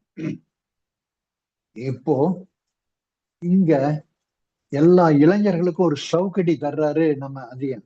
என்னன்னா, அந்த கதையை அப்படியே படிக்கிறேன். ஏன்னா அந்த கதையை சொல்லிதான் அது இல்லைங்களா. ஆனா இந்த கதையை சொல்றதுக்கு முன்னாடி அதை அப்படியே சொன்னாதான் அது அழகா உங்க மனசுல பதியும். என்னன்னா, வரவேற்பறைக்கும் மருத்துவர் அறைக்கும் வந்து வந்து போய்கொண்டிருந்தாள் அவள். தளதள வென்றிருந்தது நடுவயது தாதி ஒருத்தி. நோட்டமிட்டு கொண்டே இருந்தான் ஒருத்தன். அவனுடைய பார்வையை மிக்க கவனமாக தவிர்த்து வந்தாள் தாதி. அவன் முறை வந்த பொழுது தலை குனிந்த, அவன் வர்றான், சீட்டு வாங்கணும் இல்லையா மருத்துவமனையில. அப்போ தலை குனிந்தவாறே, உங்கள் பெயர் என்ன சொன்னான். விலாசம் அதுக்கும் சொன்னான். வயது, அப்போ அவன் தயங்கி 50 கடந்து தன் வயதை சொன்ன போது, இப்போ குஞ்சே உட்கார்ந்து எல்லா வேலையும் பண்ணிட்டு இருந்தவ இப்ப எழுதிட்டு இருக்கல்ல அட்ரஸும் இதெல்லாம், அதை நிறுத்திட்டு அவனை முதன் முறையாக ஏறிட்டு பார்க்கிறார். ஏன்னா அந்த ஒரு எல்லைக்கோட்டில இருந்து தாண்டி வந்தாச்சு இல்லையா, அவனை முதன் முறையாக ஏறிட்டு பார்க்கிறாளாம். அப்போ டோக்கன் ஒன்றை, அதாவது அந்த டாக்டரை மீட் பண்றதுக்காக தர்ற அந்த டோக்கன் ஒன்றை அவன் கையில் தந்துவிட்டு, டாக்டரை பார்க்க இன்னும் 1/2 மணி நேரம் ஆகும், இதோட நாம முடிச்சிருப்போம். ஆனா அதிரன் அங்க போட்ட ஒரு வார்த்தை தான் அந்த காட்சிக்கே ஒரு கிளைமேக்ஸ கொடுக்குது. அது என்ன அப்படின்னா, அப்ப ஒரு வார்த்தையை சொல்றாளாம். அது என்ன வார்த்தைன்னா, இவ்வளவு செயலிலும் தன்னை குனிந்து அவனை பார்க்காமையே செஞ்சவ இப்ப ஒரு டோக்கனை கொடுத்துட்டு அவனை பாக்குறானாம். இன்னும் கொஞ்சம் டைம் ஆகும் டாக்டர் வர்றதுக்குன்னு சொல்ல உடனே, டைம் ஆகும் டாக்டர் வர்றதுக்கு அப்பா அப்படிங்கிறான் அந்த பொண்ணு. அந்த அப்பாங்கிற வார்த்தை கேட்டுட்டு அவன் அப்படியே திட்டுக்கிட்ட மாதிரி அப்படியே இதா நிக்கிறான். அட அப்படின்ற ஒரு இதை காட்டுறான். இப்படி நாம சில சமுதாயத்துல நிகழ்ச்சி நடக்கும் போது கோயிலுக்கு கூட்டிட்டு போறாரு நம்ம அதிரன். அப்போ அதிரன் என்ன ஒரு நிகழ்ச்சியை காட்டுறாருன்னா, கோயில்ல நம்ம காத்திருப்போம் இல்லையா கடவுளை வேண்டி, அத சொல்றாரு பாருங்க. நிறைவேறாத பிரார்த்தனை ஒன்றுக்காக நெடுங்காலமாய் நின்று கொண்டிருக்கிறது. நாம எல்லாரும் அந்த மாதிரிதான் நிற்போம் ஒரு பிரார்த்தனைக்காக. ஆனா இங்க நிக்கிறது யாருன்னா, நிறைவேறாத பிரார்த்தனை ஒன்றுக்காக நெடுங்காலமாய் நின்று கொண்டிருக்கிறது சிதிலம் அடைந்த தேவாலயத்தின் தோரண வாயில். அந்த தோரண வாயில் பேசாம அப்படியே நிக்குதா. அது ஏன் நிக்குதுன்னா, அதுக்கும் ஒரு பிரார்த்தனை இருக்கான், அதுக்காக நின்றுட்டு இருக்கான். அதாவது எப்படி சமுதாயத்துல இந்த மாதிரி நிகழ்ச்சிகள் நடக்கிறது அப்படிங்கிறத என்ன அழகா ஒரு காட்சி, ஒரு காட்சியாக நமக்கு எடுத்து காட்டுறாரு பாருங்களேன். இங்க கம்பனை அப்படியே கூப்பிடுறாரு நம்ம அதிகம். எப்படின்னா, அந்த அந்த கவிதையை படிச்சாதான் உங்களுக்கு அது ரசிக்கலாம். எப்படின்னா, தரிசித்துக் கொண்டிருக்கின்ற அம்மாவின் கைகளை உதறி கல்தூண் ஒன்றை சுற்றி சுற்றி விளையாடுகையில் எதிர் தூணில் கண்பட்ட ராவணன் சிலையை சிறிது நேரம் உற்று பார்த்தால் அந்த சிறுமி அதன் அருகில் நின்று நேருக்கு நேர் நின்று கொண்டு தனது இடது கையால் அவனது 10வது தலையும் தனது வலது கையால் அவனது ராவணன் சிலைக்கு வலது கையால் அவன் முதல் தலையும் அழுத்தி பிடித்து முகத்தின் அருகில் சென்று பேன்னு சொல்லி அவன் அப்படியே பயப்படுத்தலாம். பயம் காட்டி யூகங்கள் இத்தனைக்கும் பயம் காட்டுறா. இது எப்ப நடந்தது? சீதை ராவணன் இந்த மாதிரி எவ்வளவு ஆண்டுகளுக்கு முன்னால் நடந்தது. அத இங்க அதிரன் சொல்றாரு பாருங்க. யுகங்கள் தாண்டி இன்னமும் பழி தீர்ப்பதற்காக முயற்சி செய்கிறார் சீதை என்ற அந்த சிறுமி. சீதை என்ற சிறுமி எப்படி பழி வாங்குறா அப்படிங்கறது நம்ம எல்லாரும் சொல்லிடுவோம். ஆனா ஒரு ராவணன் சிலையை வச்சுக்கிட்டு அந்த ராவணன் சிலைக்கே பழி வாங்குற ஒரு உணர்ச்சிய என்ன அழகா அந்த சீதை என்ற சிறுமின்னு ஒரு கேரக்டரை வச்சு கேரக்டரைசேஷன் அப்படின்னு ஒரு ஸ்கிரிப்ட் ரைட்டிங்ல எடுத்துன்னு வச்சுக்கோங்க. இப்படித்தான் கேரக்டர் அமையணும். இத்தனைக்கும் அவ ஒரு சிறுமி தான். ஆனா சீதா அப்படிங்கிற கேரக்டர் அது ஒர்க் அவுட் ஆகுறதுனால அப்படியே அவனை அடிச்சு துரத்த முடியாது. ஆனா பயப்படுத்தி அவனை அங்கிருந்து ஓட வைக்கலாம் இல்லையா ராவணனை? அதை செய்யறா அழகா. என்ன ஒரு அழகான ஒரு கம்பனுக்கு கம்பனுடைய வீட்டு கட்டுத்தறி கூட கவிப்பாடுன்னு சொல்றாங்கல்ல. கம்பன் பிறந்த இந்த நாட்டுல சிறுமிக்கும் சீதாங்கிற ஒரு பேர் இருக்கிறதுனால ராவணன் நோக்கி அவ கடும் கட்டுமா அதை நிச்சயமா நிறைவேற்றுவா அப்படிங்கிறத என்ன அழகா அவர் படம் பிடிச்சு காட்டுறாரு பாருங்களேன். இப்போ இந்த பூமி தாயின் மேல அவருக்கு எவ்வளவு ஒரு பாசம் அப்படிங்கிறத காட்டுறாரு பாருங்க. நேற்று இரவு அவர் தூங்கவே இல்லையா. ஏன் அப்படின்னு நம்ம ஒரு கேள்வி கேட்கிறோம்னு வச்சுக்கோங்க. அப்போ 3வது தெருவில் யாரோ ஒருவர் வீட்டில் ஆழ்துணரை கிணறு அமைக்கிறாங்கல்ல, ஆழ்துளை கிணறு அமைக்கும் இறைச்சல் என வேட்டி வச்சுட்டு இருக்காங்க. சற்றைக்கெல்லாம் அதுவும் பழகிடுச்சுங்க. இப்போ சீரான இடைவெளியில் கேட்டுக்கொண்டே இருந்த இப்ப சவுண்டு கேக்குதான் அவருக்கு வேறொரு சவுண்டா. என்ன அந்த சவுண்டுனா, சீரான இடைவெளியில் கேட்டுக்கொண்டே இருந்த பூமி தாயினுடைய பெருமூச்சு. அந்த சத்தம்தான் என்ன தூங்க விடவில்லை நேற்று இரவு முழுவதும். அதாவது இந்த பூமியை யாரெல்லாம் சிறுமிசம் பண்றாங்களோ அதை பொறுத்துக்க முடியாத ஒரு நீல எப்படின்னு பாருங்க. அதுதான் இப்போ இந்த வரம் பிரார்த்தனை எல்லாம் சொல்லிட்டு வந்தாருல்ல. இப்போ ஊரெல்லாம் கூடிய ஒரு வேலை செய்யறாங்களாம். என்ன அப்படின்னு பார்த்தா, கேட்டவுடன் வரம் தரும் சாமியின் சிலைகள் எல்லாம் பெரும் வெள்ளத்தில் சிதலமடைந்து நதிக்கரையில் கேட்பாரற்று கிடக்கின்றன. ஓஹோ. ஆனாலும் ஊர் கூடி முடிவெடுக்கிறாங்களாம். என்ன முடிவு? அக்கறையில் வரம் தரப்போகும் புதிய சாமிக்கு, அக்கறையில சாமி இருக்காராம், இவங்களுக்கு வரம் தருமா. அதனால அக்கறையில் வரம் தரப்போகும் புதிய சாமிக்கு கோயில் அமைத்து நன்னயம் செய்ய. அதாவது ஊர் கூடி வரம் கேட்கிற பழக்கம் இன்னைக்கு நேத்துக்கு இல்லைங்க, என்னைக்குமே இருக்கும் அப்படிங்கிறது தான். அப்ப பாருங்க, அப்பா ஒரு நாத்திகர். அந்த நாத்திகரையே ஆத்திகரா மாத்திர அந்த குழந்தை, அவனோட குழந்தை. பஸ் கார்ல போயிட்டு இருக்காங்க, ரெட் சிக்னல், கார் கொஞ்சம் நிறுத்துறாரு. அப்ப என்ன ஆகுதுன்னா, ஏதோ ஒரு ரைம் இருக்கு இல்லையா, அவன் ஸ்கூல்ல கேட்டதை அப்படியே சொல்லிக்கிட்டு இருக்கா. அப்போ எதிரில் ஒரு சைரன் சவுண்டு கேட்குது, ஒரு கோயில் சவுண்டு மாதிரி இருக்கு அவளுக்கு. உடனே அவன் என்ன பண்றா, அந்த சைரன் சவுண்டு கேட்கும் போது அப்படியே கையெடுத்து கும்பிடுறாள்.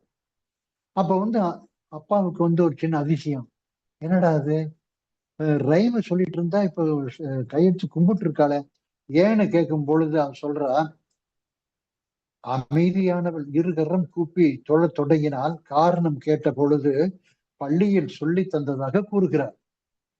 அவன் இப்பொழுதெல்லாம் அந்த சாலையை கடக்கும் போது வணங்க தவறுவதே இல்லை அந்த பள்ளியை நோக்கி.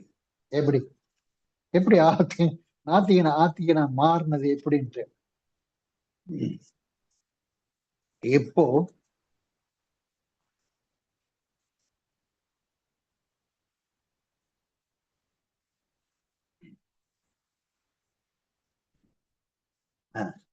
எல்லாம் பாரதிய காதலிக்காத தமிழன் இருக்கவே முடியாது.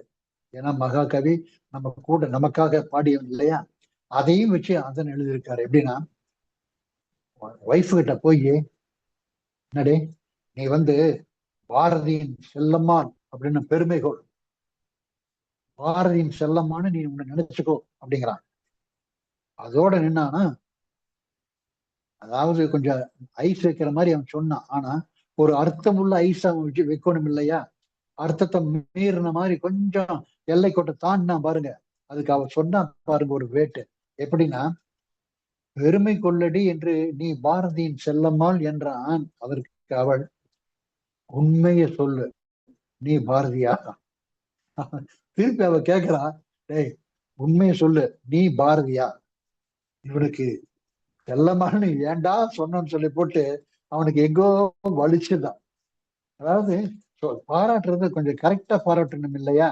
அதுதான் அங்க. இப்போ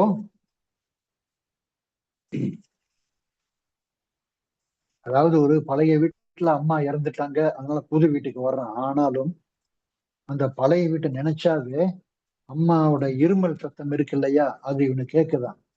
நான் ஒரு சவுண்ட் ரெக்கார்டிஸ்ட்னு அவரை சொன்னதுக்கு காரணம் புரியுதா உங்களுக்கு?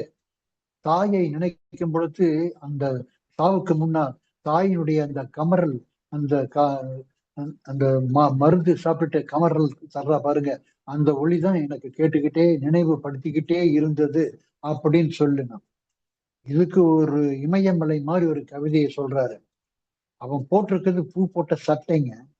இப்ப நல்லா இருக்குன்ட்டு அம்மா வாழ்த்துறா. அப்படியா? உடனே அம்மா வாழ்த்தினான்ல, தேங்க்ஸ்ன்னு சொல்லாமல்ல இவன் அதை சொல்லாம போறான். ஈவினிங் ஆபீஸ் விட்டு இங்க வரும்போது பாக்குறான், அம்மா செத்து கிடக்குறாங்க, அவளை அங்க படுக்க வச்சிருக்காங்க. இப்போ அவனுடைய சட்டையில இருந்த ஒவ்வொரு பூவும் என்ன ஆட்சி தெரியுமா? அவள் கிடத்தப்பட்டிருக்கிறாள் என்ற செய்தி அறிந்த போது அவன் சட்டை பூக்கள் ஒவ்வொன்றும் தானாக முள் ஒன்றை தொடங்கினவன். அதெல்லாம் அந்த பூவெல்லாம் முள்ளா மாறிச்சான். முள் அப்படின்னு ஒரு தலைப்பை வச்சுக்கிட்டு அவர் இப்படி எழுதுறாரு. அதே மாதிரி இப்போ அந்த அதியன் எழுதின புக்குக்கு பேர் அம்மாவின் பூனை. இப்போ அம்மாவின் பூனைக்கேன்னு ஒரு கவிதையை அவர் எழுதியிருக்காரு.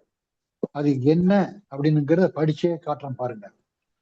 பூர்ணம், அம்மாவின் பூனையில ஃபர்ஸ்ட், பூர்ணம் என அதற்கு பெயர் வைத்திருந்தால் அம்மா, அவள் என்ன பேசினாலும் புரியும் அதற்கு.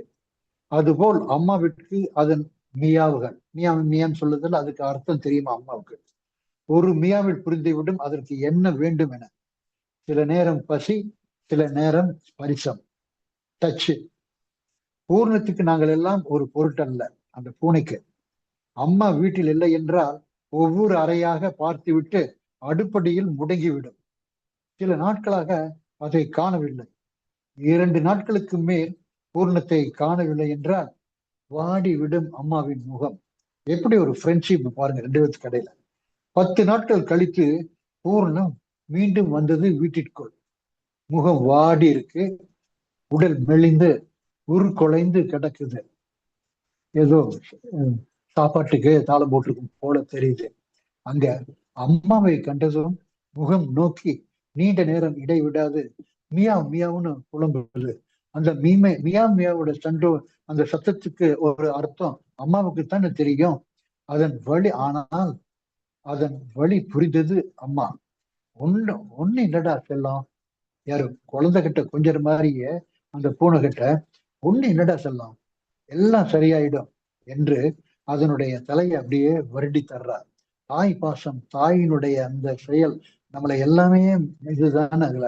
அப்போ மெல்ல அவருடைய மடி சாய்ந்த பூரணம் பின் எந்த அசைவுமின்றி பரிபூர்ணமானது.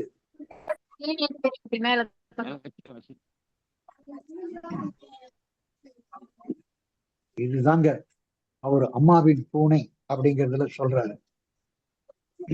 இப்போ அவர் ஏன் எழுதினாரு, எதற்காக எழுதினாருன்னு ஒரு வார்த்தை அது மட்டும் நான் சொல்லிட்டு, ஷாலினி உனக்கு ஒரு குட் ஈவினிங் சொல்லலான் இருக்கேன். என்னன்னா, என்ன எழுத வேண்டும் தெரியவில்லை, எதை எழுத வேண்டும் புரியவில்லை, எப்படி எழுத வேண்டும் அறியவில்லை. ஆனாலும் ஏதோ ஒன்று என்னை எழுதச் சொல்கிறது, ஆதலால் எழுதுகிறேன். காமராஜ் ஐயா சொன்ன உடனே ஏதாவது பேசணும், பேச முடியல. எதையாவது எழுதி வச்சுட்டு எடுத்து படிக்கணும், படிக்க முடியல. இப்படி அதே மாதிரியே நானும் கொஞ்சம் சங்கடப்பட்டேன். ஆனால் அவருடைய அதிரனுடைய அந்த அம்மாவின் பூனையே நமக்கு கிடைக்கும் போது நமக்கு எதுக்குடா சங்கடம் சொல்லி போட்டு அதிரன் பூனையவே அம்மாவின் பூனையவே எடுத்து உங்களுக்கு சொன்னது எனக்கு அகமகிழ்வோடு இருக்கிறேன். இன்னைக்கு சில ரிசல்ட் எல்லாம் பார்த்துக்கிட்டு நாம கொஞ்சம் கஷ்டப்பட்டாலும் இல்ல மகிழ்ச்சியாக இருந்தாலும் மறப்போ, இந்த இலக்கிய இன்பம் தான் இரவாத ஒன்று, என்றைக்கும் இன்றைக்கும் இருப்பது.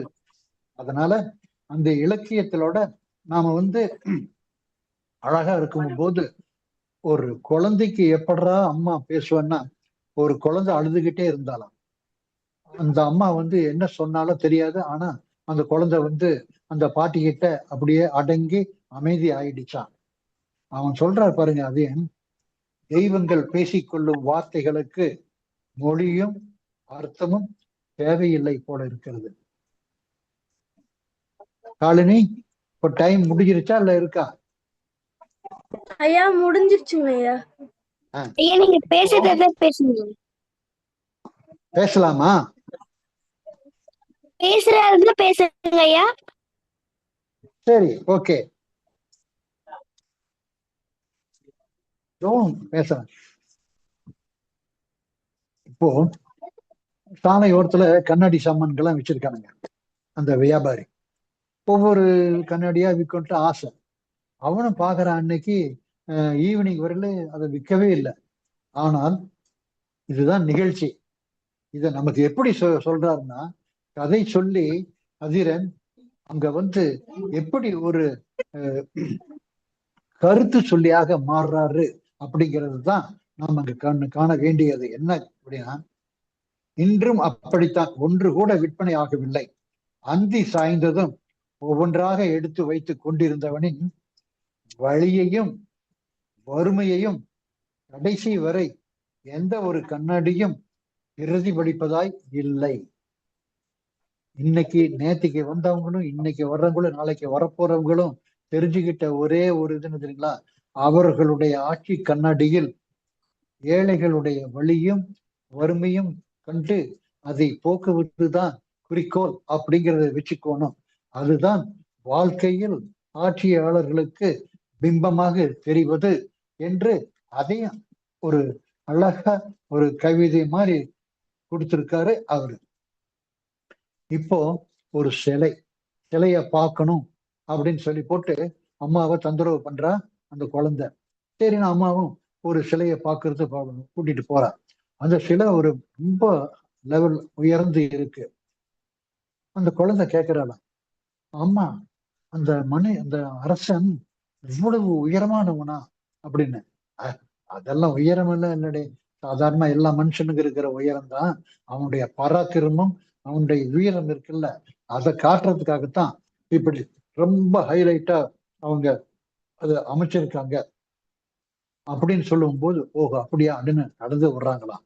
அங்க சின்ன ஒரு பொடிய சொருகிறாரு பாருங்க. அது என்னன்னா, இல்லை இல்லை, அது அவன் பராக்கிரமத்தின் குறியீடு என்கிறான். மடங்க மடங்க விழித்தவள் திரும்பி நடக்கையில் காலடியில சாய்ந்து கிடந்தது ஒரு மாபெரும் நிழல். அந்த குழந்தையுடைய மனதுக்கு அந்த சிலையே எப்படி அடி பணியுதுன்னு பாருங்க. அங்க திரும்பி நடக்கையில் காலடியில் சாய்ந்து கிடந்தது ஒரு மாபெரும் நிழல் அப்படிங்கிறார். இப்படி தான் கண்ட அந்த இதுல இருந்து அழகா தன்னுடைய அந்த நிகழ்ச்சியும் சொல்லி ஒரு கதை சொல்லியாக ஒரு கருத்து கூறுவதாக இருக்கிறத பார்க்கறதுக்கு போதுதான். இதோட மட்டும் இல்லைங்க, ஊர்ல பிச்சை எடுக்கிற ஒரு கிழவன், ஒரு யூத், அதாவது இளைஞர்லாம் பார்த்து பிச்சை போட்டுக்கிற மாதிரி அப்பன்னு இந்த மாதிரி கேட்கறான். இன்னொருத்தர் அதை பார்த்துக்கிட்டே இருக்கான். இப்போ இதெல்லாம் முடிஞ்ச உடனே குடும்பமே இல்லாத தனிகிறா, ஏன் அவங்க மகன் எல்லாம் யாரும் இல்லையா, குடும்பத்தை யாரும் இவனை கைவிட்டுட்டாங்களா, இப்படி எல்லாம் நினைச்சிட்டு இருந்தான் ஒரு இளைஞன். இப்ப அவனுடைய பஸ் வந்துருச்சு, உடனே ஏறி போய் உட்கார்ந்துக்கிட்டான். இதுவரையில் அவன் ஒரு சாதாரண ஆளை தான் நாம் நினைப்போம். ஆனால் இங்க பாருங்க, அங்கதான் அதே அந்த அதிரன் என்ன செய்யறாருன்னா, கடைசி பேருந்தும் வந்து விடவே முண்டி அடித்து ஏறி அமர்ந்து முதல் வேலையாய் ஜன்னல் வழியாய் திரும்பி பார்த்து முதியவர் நின்ற திசை நோக்கி கரம் கூப்பி வணங்கி, அந்த வணங்கிய பொழுது அங்க என்ன ஆச்சு, மனம் ஈன்றது அமைதி ஒன்றை அவனுக்கு. அல்லல் பட்ட மாதிரி அவருடைய கஷ்டத்தை நினைச்சிட்டு இருந்தாங்க. ஒரு பணத்தை தூக்கி அவர் கையில கொடுத்துட்டு அங்க போய் நின்று பார்த்து இது பண்ணான்ல, அப்பதான் அவனுடைய மனசுல ஒரு அமைதியே வந்தது அப்படிங்கிறாரு. இப்போ இவ்வளவு சொன்ன அவர் சினிமாக்காரன், நான் ஒரு சினிமாக்காரன் சொன்னேன்ல, அவர் எப்படி ஒரு அந்த சினிமாக்காரன் அப்படின்னு சொல்றதுக்கு சினிமாவுடைய தாக்கம் எப்படி இருக்குது. இன்னைக்கு நடக்கிற நிகழ்ச்சியெல்லாம் சினிமா தாக்கம்ங்கிறது நம்ம புரிஞ்சுக்கணும். அதுல பலாச்சுளை இருக்கு, அவனுக்கு எல்லா படங்கள்லாம் எடுத்து ஒரு இதுல கட்டி, ஒரு பையில கட்டி, ஒரு பேப்பர்லாம் வச்சு அவனுக்கு கொடுக்குறான். ஆனா அந்த அந்த பழக்காரி பேப்பர்ல அப்படியே பார்த்துக்கிட்டு ஏக்கத்தோட பார்த்துக்கிட்டு இருக்கான். என்னடா பழம் முடிச்சாச்சு, நம்ம பணமும் கொடுத்தாச்சு, இந்த பலாப்பழத்துக்கு கட்டின பேப்பரை போய் பார்த்துக்கிட்டு நிக்கிறான், அது இப்படி ஏக்கத்தோட பாக்குறாளே அப்படின்ட்டு இருக்கும்போது வீட்டுக்கு போறான். வீட்டுக்கு போயிட்டு இருக்கும்போது அறைக்குள் நுழைந்து அவசரமாக பிரிக்கிறான். அந்த பேப்பர்ல என்ன இருக்கு தெரியுமா? அதிரன் சரியான கிண்டல் பேர்வழி. என்ன இருந்ததுதான், அந்த பழைய பேப்பரில் சரோஜா தேவியை கட்டி அணைத்தபடி எம்ஜிஆர் சில மணித்துளிகளில் சுற்றி வருகிறது. அறை முழுவதும் பலாப்பழ வாசனையுடன் ஏக்க பெருமூச்சு ஒன்று. அவனுக்கு ஏதோ பழைய ஞாபகம் இருக்கும் போது இருந்து அந்த பையனுக்கு அந்த இதோட அந்த ஏக்க பெருமூச்சோட கொடுத்துருக்காங்க. வீடு திரும்பிட்டு இருக்கான் ஒரு மனுஷன். அப்ப ஒரு குழந்தை அவனை பார்த்து கை அசைக்குது. குழந்தைக்கு அவனுக்கும் ஒரு கனெக்ஷனே கிடையாது. ஆனா இவங்க கார்ல ஸ்கூட்டர்ல வந்துட்டு இருக்கான். அவங்க அம்மா அப்பா கூட ஸ்கூட்டர்ல அந்த குழந்தையும் வருது. இவனை பார்த்துக்கிட்டு கை அசைக்குதான். இவனுக்கு குழந்தை இல்லை. அப்போ உடனே இவனுக்கு ஒரு மகிழ்ச்சி. அவன் சொல்றான், அதுக்கு என்னடா அப்படின்னு கேட்டா அவன் சொல்றான் பாருங்க, அவள் உலகில் நான் இருக்கிறேன். அதாவது அந்த குழந்தையோட உலகத்துல அவன் இருக்கானா. ஏன்னா அவனுக்கு குழந்தை இல்லை, ஆனால் அவளுடைய அந்த குழந்தையின் உலகில் நான் இருக்கிறேன் என்று திடீரென்று அவன் ஒரு இடத்துல நின்றுட்டு இதை நினைச்சு பார்க்கலாம். ஒரு டீ கடை பக்கத்துல, அந்த டீ கடையில அவர் சர்க்கரையே போடல, ஆனாலும் அந்த சர்க்கரை இனிக்கிற மாதிரி அந்த டீயை சாப்பிடுறானா.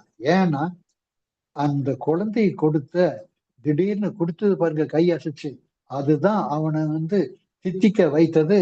அப்பொழுது அவனுடைய தேநீர் நல்ல சர்க்கரையோட அவனுக்கு இனித்ததுன்ட்டு ஒரு குழந்தையினுடைய தாக்கம், குழந்தையினுடைய அந்த இது எப்படி அவனுடைய மனசுல ஒரு இணைப்பை ஏற்படுத்துது அப்படின்னு. குழந்தைய கண்டா யாருக்கு தாங்க இதா இருக்கு. இப்போ நம்ம ஒரு சுதந்திர தினத்தை பத்தி நாம பார்ப்போமா? வாங்கி தந்த பலூனை காற்றில் நழுவ விட்ட மகன் பறக்கிறது பார் என்றான். வாயு நிரப்பப்பட்ட பலூன் எல்லையில்லா வெளியில் உயர பறந்து நீண்ட நாளுக்கு பின் வானம் பார்த்த தந்தைக்கு புரிந்தது பறக்கும் சுதந்திரம்னு. அந்த பறக்கும் சுதந்திரத்தோட மட்டுமா அவருக்கு புரிந்தது?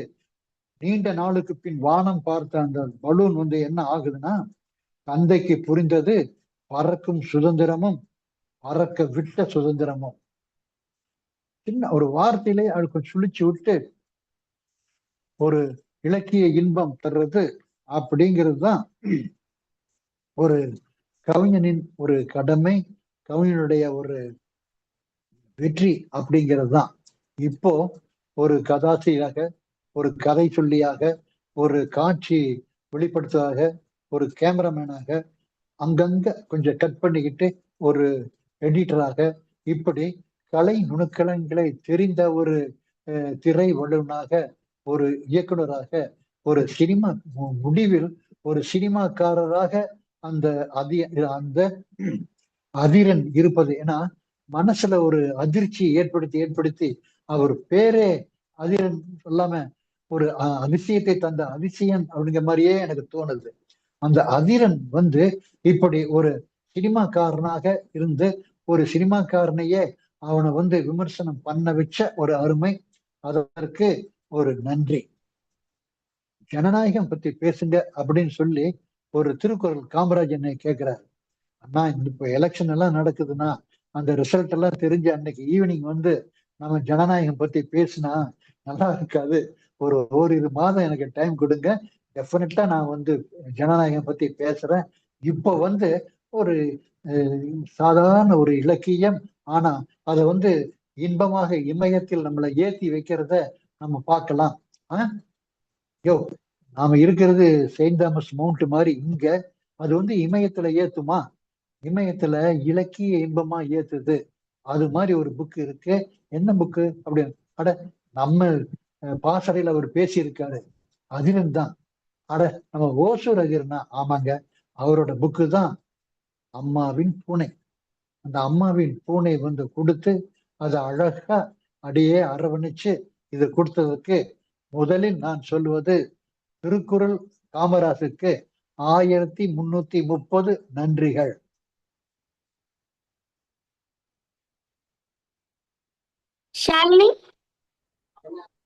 நன்றிங்க ஐயா. அடுத்ததாக வாழ்த்துரை வழங்குவதற்கு திருக்குறள் காமராஜ் ஐயா அவர்கள் அன்பு நினைக்கிறோம்.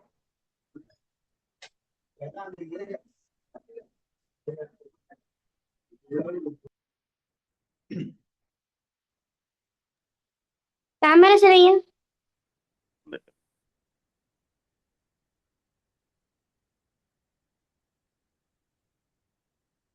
எல்லினும் தீரா பெரும் மகிழ் சேதலால் கல்லினும் காமம் இனிது. அதாவது நினைக்கும் போதெல்லாம் நீங்காத பேர் இன்ப மகிழ்வை தருவதலால் குடித்தால் மட்டும் களிப்பை தருகின்ற கல்லை காட்டிலும் காமம் இனிது என்ன வள்ளுவர் சொல்வார். அந்த கருத்தை மையமாக கொண்டு இன்று நம்மிடையே மிக சிறப்பாக பண்புடையார் பட்டென்று உலகம் அதிகின்றேன் மண்புக்கு மாய்வது மண் சொல்ற மாதிரி நான் அன்னைக்கு காலியாகவே வச்சிருந்தேன். ஏன்னா இன்னைக்கு மாலையில வேறொரு தலைப்புல யாரையாவது பேச சொல்லலாம் அப்படின்னு சொல்லி. ஆனா நேற்று மாலை ஐயா ஒரு பதிவு போட்டிருந்தாங்க. அந்த பதிவை நான் பார்த்தேன். உடனே ஐயாவை பிடிச்சிட்டேன். ஐயா அவர்களை சில சிறந்த மனிதர்களை மற்றும் சாதனையாளர்களை சந்திக்கும் பொழுது மனதில் ஒரு மகிழ்ச்சி மற்றும் பெருமிதம் ஏற்படும். அப்படி ஒரு மகிழ்ச்சியும் பெருமிதமும் என்று எழுதகை நண்பராக இருக்கக்கூடிய தூர்தர்ஷன் தேவராஜ ஐயாவையும் அதிரன் ஓசூர் ஐயா அவர்களையும் சந்திக்கும் போது நான் மகிழ்ச்சியில் ஆழ்ந்திருக்கிறேன். நேற்று ஐயா பதாகை பார்த்துட்டு இப்படி போட்டா நல்லா இருக்குன்னு உடனே நம்ம சாமிகிட்ட சொல்லி அதை மாத்தி சரி அம்மாவின் பூனை அப்படின்னு ஐயா கொடுத்துருந்தாங்க. அப்பதான் அது பூரணம்ங்கிற ஒரு பூனையும் அம்மாவும் பண்ணிக்கிற ஒரு சின்ன விஷயம்ன்றதை தெரிஞ்சுக்கிட்டோம். இப்படிப்பட்ட நல்ல கவிதை நூல் இருக்கு ஐயா. அதுக்கு நிறைய விமர்சனங்கள்லாம் வந்திருக்கு.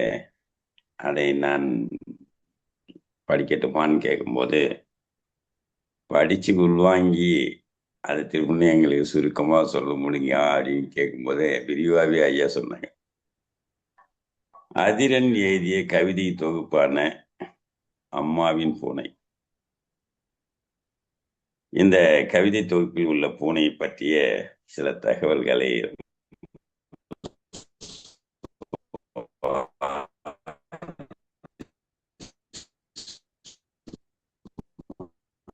அள்ளி கொடுத்தார். அம்மா அந்த பூனைக்கு பூரணம் என்று பெயரிட்டிருந்தார். மியாவ் சத்தத்தின் அர்த்தமா நாடு செல்ல பிராணிகளை வளர்ப்பதும் அதுவும் கூட பேசுறதும் ஒரு அலாதியமான பிரியம். அதை பார்த்தீங்கன்னா நிறைய பேர் அதை லகுவா கையாளுவாங்க. உட்காரன்னா உட்காரு, எந்திரினா எந்திரிக்கும். அவர் விருந்தாளினா விருந்தாளினா. ஆஸ்திரேலியா போயிட்டு இருக்கும்போது 2 செல்ல நாய்கள் இருந்தது. ரொம்ப அற்புதமான நாய். நான் ஒரு பாதி நாள் போயிட்டு ஒரு நாள் மதியத்துல கொஞ்சம் வேதனையோடு உட்காந்துட்டு இருக்கும்போது அது எப்படி கண்டுபிடிச்சது தெரியல, வந்து ரொம்ப பாசமா பறந்துது. நான் இருக்கேன், ஏன் மூஞ்சி வச்சிருங்க அது மாதிரி அப்படின்னு கேட்குற மாதிரி. அந்த மாதிரி அந்த செல்லப்பிராணிகளோட கூட அந்த சத்தத்தின் அர்த்தம் அம்மாவுக்கு உடனே புரிந்துவிடும்.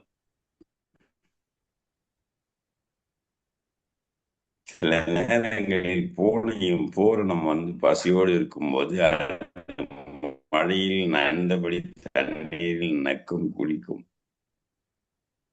ஏன்னா அந்த கவிதையில் விவரிக்கப்பட்டுள்ளதுன்னு ஐயா தூர்தர்ஷன் தேவதாஸ் ஐயா சொன்னார்.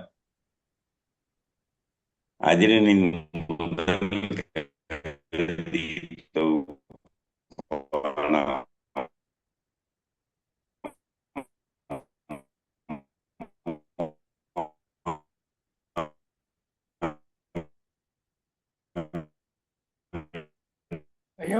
பூனையை அவரது கவிதைகளில் தொகுத்து வழங்கி ஊக்குவித்தார்.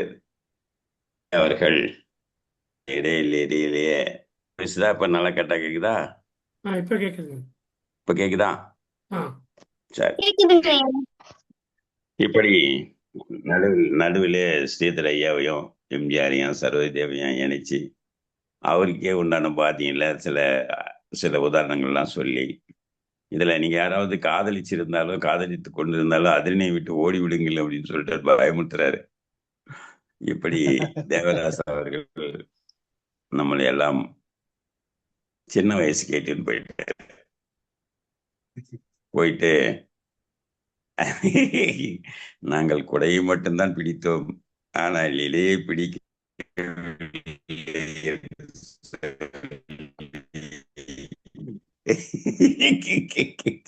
வணக்க வாழ்த்துக்கள் ஐயா. நன்றிங்க ஐயா. அடுத்ததா இருங்க ஷாலினி, நான் காமராஜ் ஐயாவுக்கு ஒரு நன்றி சொல்லணும். எப்படின்னா, காமராஜ் ஐயா திருக்குறளுக்கு ஒரு கிருஷ்ணர், அதாவது 1330 திருக்குறள் அப்படின்னு சொல்றோம் நாம. அந்த 1330 தடவை நான் அவருக்கு நன்றி சொல்லணும். அந்த நன்றியை அவருக்கும் அதிரனுக்கும் சொல்லிட்டு இப்பொழுது அமர்கிறேன். நன்றி. நன்றிங்க ஐயா. அடுத்ததாக வாழ்த்துரை வழங்குவதற்கு அதிரன் ஐயா அவர்களே அன்புடன்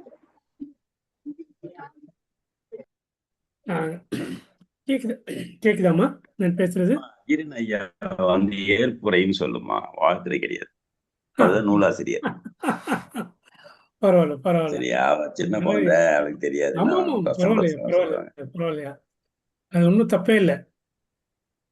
இன்னைக்கு ஒரு சரித்திர முக்கியமான ஒரு நாள்ல என்னுடைய கவிதையை எடுத்து படிச்சதில்ல எனக்கு மிக மிக மகிழ்ச்சி. என்னைக்கு உன்னுடைய கவிதை மதிப்புரை வந்து தமிழ்நாடு பேரவையில் வந்தது அப்படின்னு கேட்டு சொன்னாங்கன்னா எனக்கு டக்குன்னு ஞாபகம் வச்சுக்க முடியும் எல்லாராலையும். கலந்துரையாடும் பேரவைங்கிறது வந்து எனக்கும் புதுசு இல்லை. நான் ஒரு வருஷத்துக்கு முன்னாடி பேசியிருக்கேன் ஐயா. ராஜேஸ்வரி அம்மாவுடைய ரோஜா முக்கு அப்படிங்கிற ஒரு இதை பற்றி பேசியிருக்கேன். ஸோ அதனால எனக்கு கலந்துரையாடும் பேரவை வந்து புதுசு இல்லை, என்னுடைய தாய் வீடு தான். அதுக்கு திருப்பி வந்திருக்கிறேன். மகிழ்ச்சியோடு நான் சொல்லிக்கிறேன் ஐயா. ரொம்ப ரொம்ப பெருமை. ஏன்னா நிகழ்ச்சி டெய்லி தொடர்ந்து நடந்துட்டு இருக்கு. இது 2139வது நிகழ்வு. இது அது வந்து நீங்கள் செய்கிறது வந்து ஒரு ஹிமாலய சாதனை தான், மறுக்கவே முடியாது. ஒவ்வொரு நாளும் ஒரு சிறந்த ஆளுமையை கூட்டிகிட்டு வந்து நீங்கள் அதை நடத்தி வைக்கிறீங்க. அது மிக மிக மிக சிறப்பு. அதில் எனக்கு ஒரு பங்கு கொடுத்து என்னுடைய கவிதை புத்தகத்தை பற்றி என்னுடைய அருமை அண்ணன் தேவராஜ் அவர்கள் பேசியது மிக மிக மிக ஒரு மகிழ்ச்சியான ஒரு தருணம்.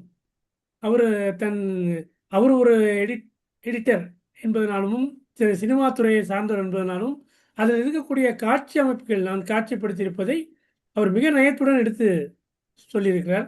அதில் நான் காதல் மட்டும் அல்ல, எல்லா உணர்வுகளையுமே நான் தொட்டிருக்கிறேன்.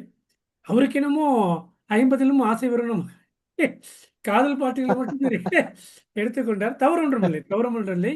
அது அது இல்லாத வாழ்க்கையும் இல்லை அல்லவா? அதனால அதை எடுத்து அவர் பேசியிருப்பது வந்து எனக்கு மிகவும் இந்த கவிதை கிட்டத்தட்ட ஒரு 108 கவிதை இருக்குது இந்த புத்தகத்தில். படித்த எல்லாருமே ஒரு நல்ல ஒரு அனுபவமாகத்தான் அவங்க வந்து சொல்லியிருக்காங்க. அதில் எனக்கு ரொம்ப மகிழ்ச்சியாக இருந்தது. என்னுடைய முதல் கவிதை தொகுப்பு, அதில் நான் சொல்ல வருவது என்னோட முதல் கவிதை தொகுப்பு. என்னை கவிஞன் ஆக்கியது இந்த கொரோனா காலம்தான். இந்த கொரோனா காலத்தில் எல்லாருமே வீட்டில் அடைக்கப்பட்டது மாதிரி நானும் அடைக்கப்பட்டேன். அந்த நேரத்தில் என்ன பண்ணுறதுனே எனக்கு தெரியல. அப்புறம் நான் உள்முகமாக என்னை திருப்பி பார்க்குறேன். பட் அதில் என்னுரையில் நான் எழுதியிருப்பேன், நான் எப்படி ஒரு கவிஞனா மாறினேன் அப்படிங்கிறதுக்கு அது யாரெல்லாம் காரணம் அப்படிங்கிறதையும் நான் எழுதியிருக்கிறேன். அது சுருக்கமாக நேரம் கருதி நான் சொல்கிறேன். ஸோ எனக்கு அந்த ஸ்பேஸ் கிடைச்சதில்ல. 2000 வீட்டிலேயே அடைச்சி போட்டதுனால, அந்த கொரோனா நம்மளை அடைச்சி போட்டதுனால வேறு வழி இல்லாமல் நான் எழுத தொடங்கினேன். எழுத தொடங்கி இந்த மாதிரி நம்ம நண்பர்கள் மத்தியில் அதை பரிமாறும்போது அதுக்கு ஒரு நல்ல ஒரு ரெஸ்பான்ஸ் கிடைச்சிது, நல்ல ஒரு என்கரேஜ்மெண்ட் கிடைச்சதுனால அதை தொடர்ந்து நான் அதை செய்ய வேண்டிய ஒரு சூழ்நிலை வந்து அப்படியே எனக்குள்ளே ஒளிஞ்சிருந்த ஒரு கவிஞன் வந்து வெளியே வந்துட்டான். இதுதான் நான் எப்படி ஒரு கவிஞனானேன் அப்படிங்கிறதுக்கான ஒரு சுருக்கமான ஒரு முன்னுரையாக வச்சுக்கலாம் நீங்கள். ரெண்டாவது, நான் வந்து நகரத்து கவிஞன் என்பதனால எனக்கு இந்த இயற்கை அதெல்லாம் ரொம்ப பார்க்கறதுக்கான ஒரு சூழ்நிலையே கிடைக்கல. ஸோ நான் தவற விட்டது. அப்புறமா என்ன பாதித்தது, என்னை சுற்றி நடக்கிறது என்ன பாதித்தது. அதனால அந்த நகரத்தில் என்னென்ன நடக்குதோ என் அருகாமையில் அதை கண்டதில் காணாததை கண்டுரைப்பவனே கவிஞன் அப்படிங்கிறது இன்னொரு டெஃபினேஷன் நான் கவிதை கொடுப்பேன்.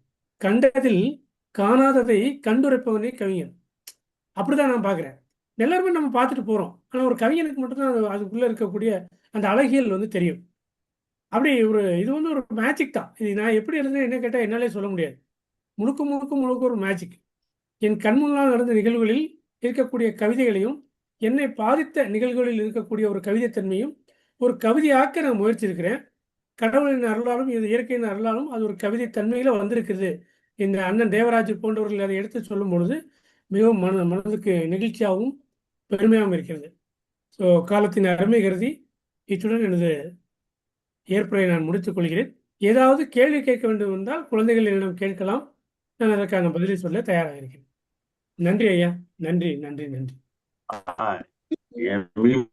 இருக்காங்க பாருமா, அவங்களுக்கு கூப்பிடு. ஐயா எமிமா. சரிங்க. அடுத்ததாக வாழ்த்துரை வழங்குவதற்கு எமிமல் ஐயா அம்மா அவர்களை அன்புடன் அழைக்கிறோம்.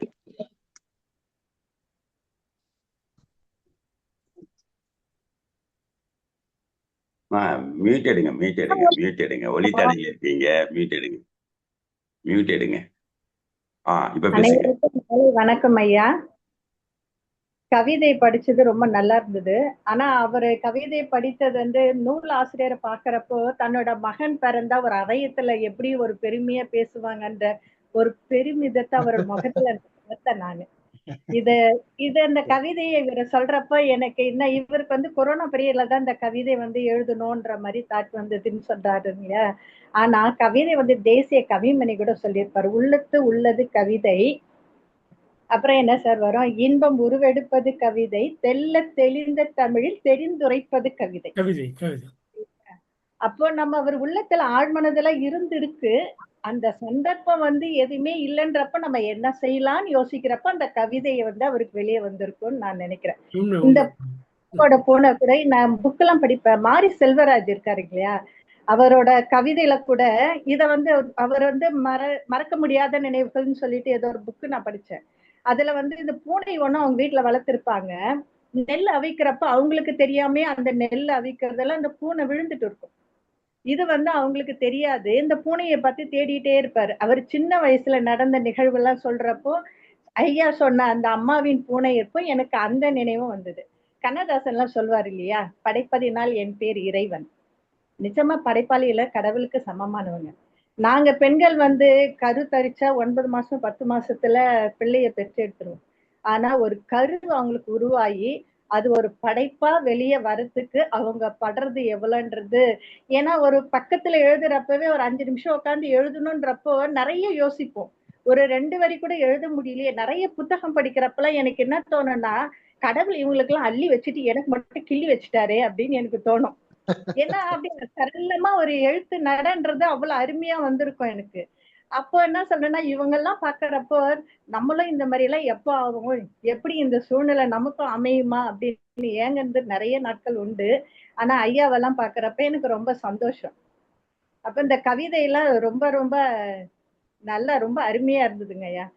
அந்த ஐக்கு கவிதை கவிதையெல்லாம் அப்ப வந்து பாட்டுடை செய்யுள்னு சொல்லிட்டு சிலப்பதிகாரத்தை சொல்லுவாங்க. அப்ப வந்து படிச்சவங்களுக்கு மட்டுமே புரியக்கூடிய ஒரு மொழி நடையில இருக்கும். ஆனா புது கவிதைன்றது பாமர மக்கள் கூட, இப்ப நம்ம படிக்கிற பிள்ளைங்கள் கூட என்ன பண்ண கவிதை எழுதுறதுல ரொம்ப சிறப்பா இருக்கிறாங்க. அதனால ஐயாவுக்கு என் மனமார்ந்த நன்றியை தெரிவிச்சுக்கிறேன். உங்க படைப்பு ரொம்ப அருமையா இருக்கு. இந்த வாய்ப்பை வழங்கின திருக்குறள் ஐயாவுக்கும் என்னோட மாலை வணக்கத்தை தெரிவிச்சுக்கிறேன். நன்றி, வணக்கம் ஐயா. நன்றி நன்றி. ரொம்ப ரொம்ப சந்தோஷம். அந்த கவிதை ஒண்ணு எனக்கு மறக்க முடியாம இருந்தது. ஐயா சொன்னார், பால் கொடுக்க போன்ற வருஷத்துக்குள்ள அம்மாவினுடைய பாசத்தை தெரிந்து கொள்கிறான், ஆனால் பால் ஊட்டும் வரை அப்பாவினுடைய பாசத்தை கண்டுகொள்ளாமலேயே தெரிஞ்சுக்காமே போயிடுறான் அப்படின்னு சொல்லி நீங்க சொன்னீங்கல்ல. அதை நாங்க ஒரு 10 மாசத்துல குழந்தைய பெற்று கொடுத்துருவோம், ஆனா ஒரு கவிதையை பெற்று கொடுக்கறதுன்றது ரொம்ப கஷ்டமான விஷயம் அப்படின்னு சொல்லி, அதனால ரொம்ப சிறப்பான ஒரு வாழ்த்துறையை கொடுத்த எமிமா ஆசிரியர் அம்மா அவர்களுக்கு என்னுடைய வாழ்த்துக்களை சொல்லிக்கிறேன். இன்னும் வேற யாரும் இருக்காங்க? யாரும் இல்லை. சரி, நீங்க நேர காணொலி வரைக்கும் போயிடலாம். ஐயா வளம் ஐஏஎஸ் இல்ல வளம் ஐஏஎஸ் நம்ம தமிழில் என்ன ஐயா ஒரு கிளாஸ்ல இருப்பார். சரிங்க ஐயா. காணொலியில் தாங்கள் இந்த நிகழ்ச்சியில் கொண்டு உரையாற்றிய அனுபவத்தை பற்றியும் ஏதேனும் கருத்துக்கள் விடுபட்டிருந்தால் அந்த கருத்துக்களையும், மேலும் இந்த களம் சிறப்பாக நடைபெறுவதற்கு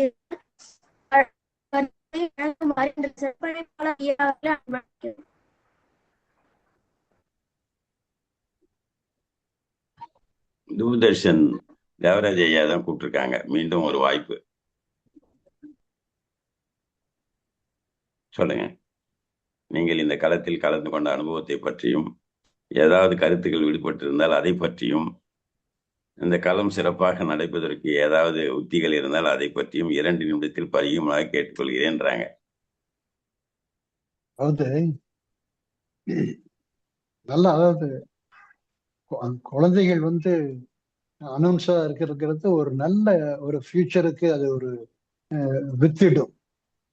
அதுவும் திருக்குறளோட கனெக்ஷன்ல அது அந்த குழந்தைகளுக்கு ஒரு வாசக சாலை மாதிரி ஒரு படிப்பு அறிவு நிலையத்தை நம்ம ஏற்படுத்தி கொடுக்கறதுங்கிறது வந்து ஒரு அரிய சாதனை. அதுவும் எண்ணிக்கைன்னு பார்த்தா ஒரு 200, 250, 300 கிராஸ் பண்றதுக்குள்ள படுற பாடு இருக்குல்லங்க, அதெல்லாம் நான் பார்த்துருக்கேன், கேட்டு இருக்கேன், அனுபவிச்சிருக்கேன்.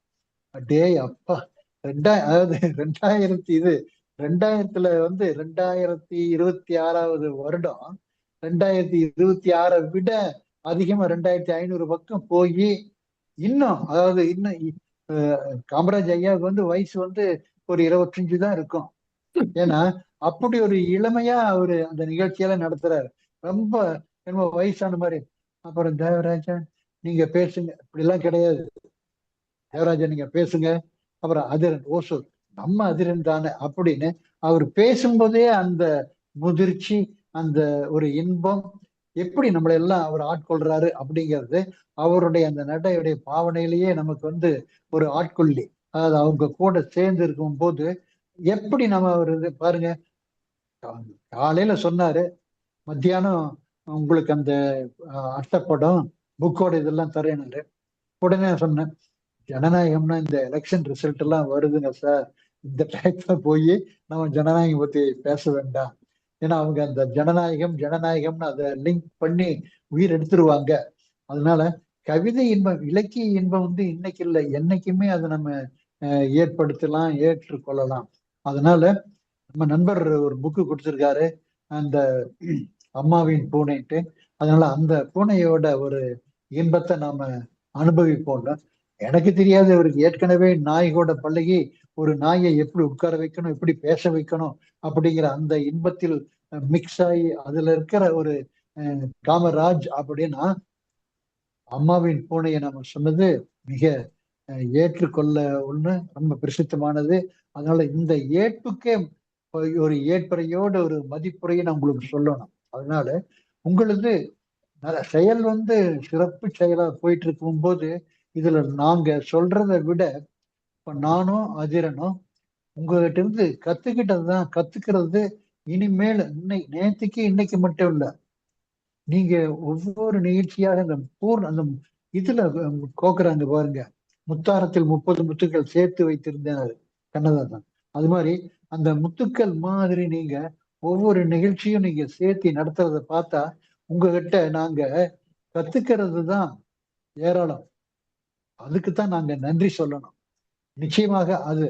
அதனால அறிவுடையார் எல்லாம் உடையார் அப்படிங்கிறத நீங்க ப்ரூவ் பண்றீங்க. இனிமேலும் அது நடக்கும். இவே வாழ்த்துக்கள். சிறப்பாக காணல் உரை வழங்கிய இன்றைய சிறப்பழைப்பாளர் திரு தேவராஜ் ஐயா அவர்கள் கல்வியிடம் பிரிவின் சார்பாக நன்றிகள் தெரிவித்துக் கொள்கிறோம். இத்துடன் 2ஆம் பகுதி நிறைவடைகிறது. 3ஆம் பகுதி நிகழ்வை பிரதிபா அவர்கள் ஒப்படைக்கிறேன். அனைவருக்கும் வணக்கம். இந்த நிகழ்வில் 2139 இந்த சிறப்பழைப்பாளர் தேவராஜ் ஐயா அவர்களுக்கு கலந்துரையாடும் பேரவையின் சார்பாக நன்றிகள் தெரிவித்துக் கொள்கிறோம். நிகழ்ச்சியின் தலைமை ஒருங்கிணைப்பாளர் மரியாதைக்குரிய தமிழீழன் கண்ணம்மாள் அம்மா அவர்களுக்கு, நிகழ்ச்சியின் முன்னாள் நாள் ஒருங்கிணைப்பாளர்களுக்கும், நிகழ்ச்சியில் கலந்து கொண்டு சிறப்பித்து வாழ்த்து வழங்கிய அனைத்து சான்றோர்களுக்கும், குரலும் பொருள் வழங்கிய சகோதர சகோதரர்களுக்கும், இசைப்பாடல் வழங்குவர்களுக்கும், வரலாற்று செய்திகள் வழங்குவர்களுக்கும் வாழ்த்துக்களும் பாராட்டுகளும் நன்றிகளும். நிகழ்ச்சியை அழைப்பிதை பாராட்டு சான்றிதழை வடிவமைத்து தரும் சாமிலி அம்மா அவர்களுக்கு நன்றிகள். மீண்டும் நாளை மாலை சந்திப்போம் என்று நம்பிக்கை வெளிப்படுத்துகிறோம். நன்றி, வணக்கம். நன்றி. நாளைய நிகழ்வு கலந்துரையாடுவோம் பேரவை தமிழ்நாடு நடத்தும்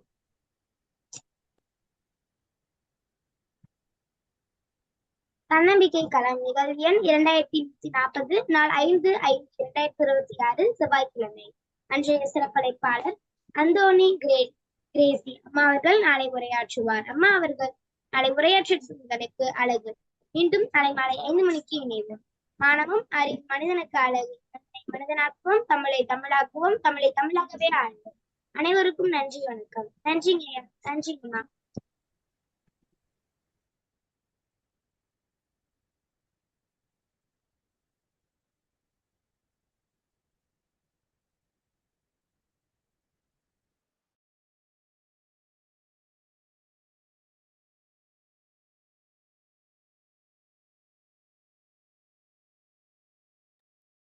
நன்றிங்க ஐயா. நன்றிங்கம்மா. நன்றிங்க. நன்றிங்கம்மா.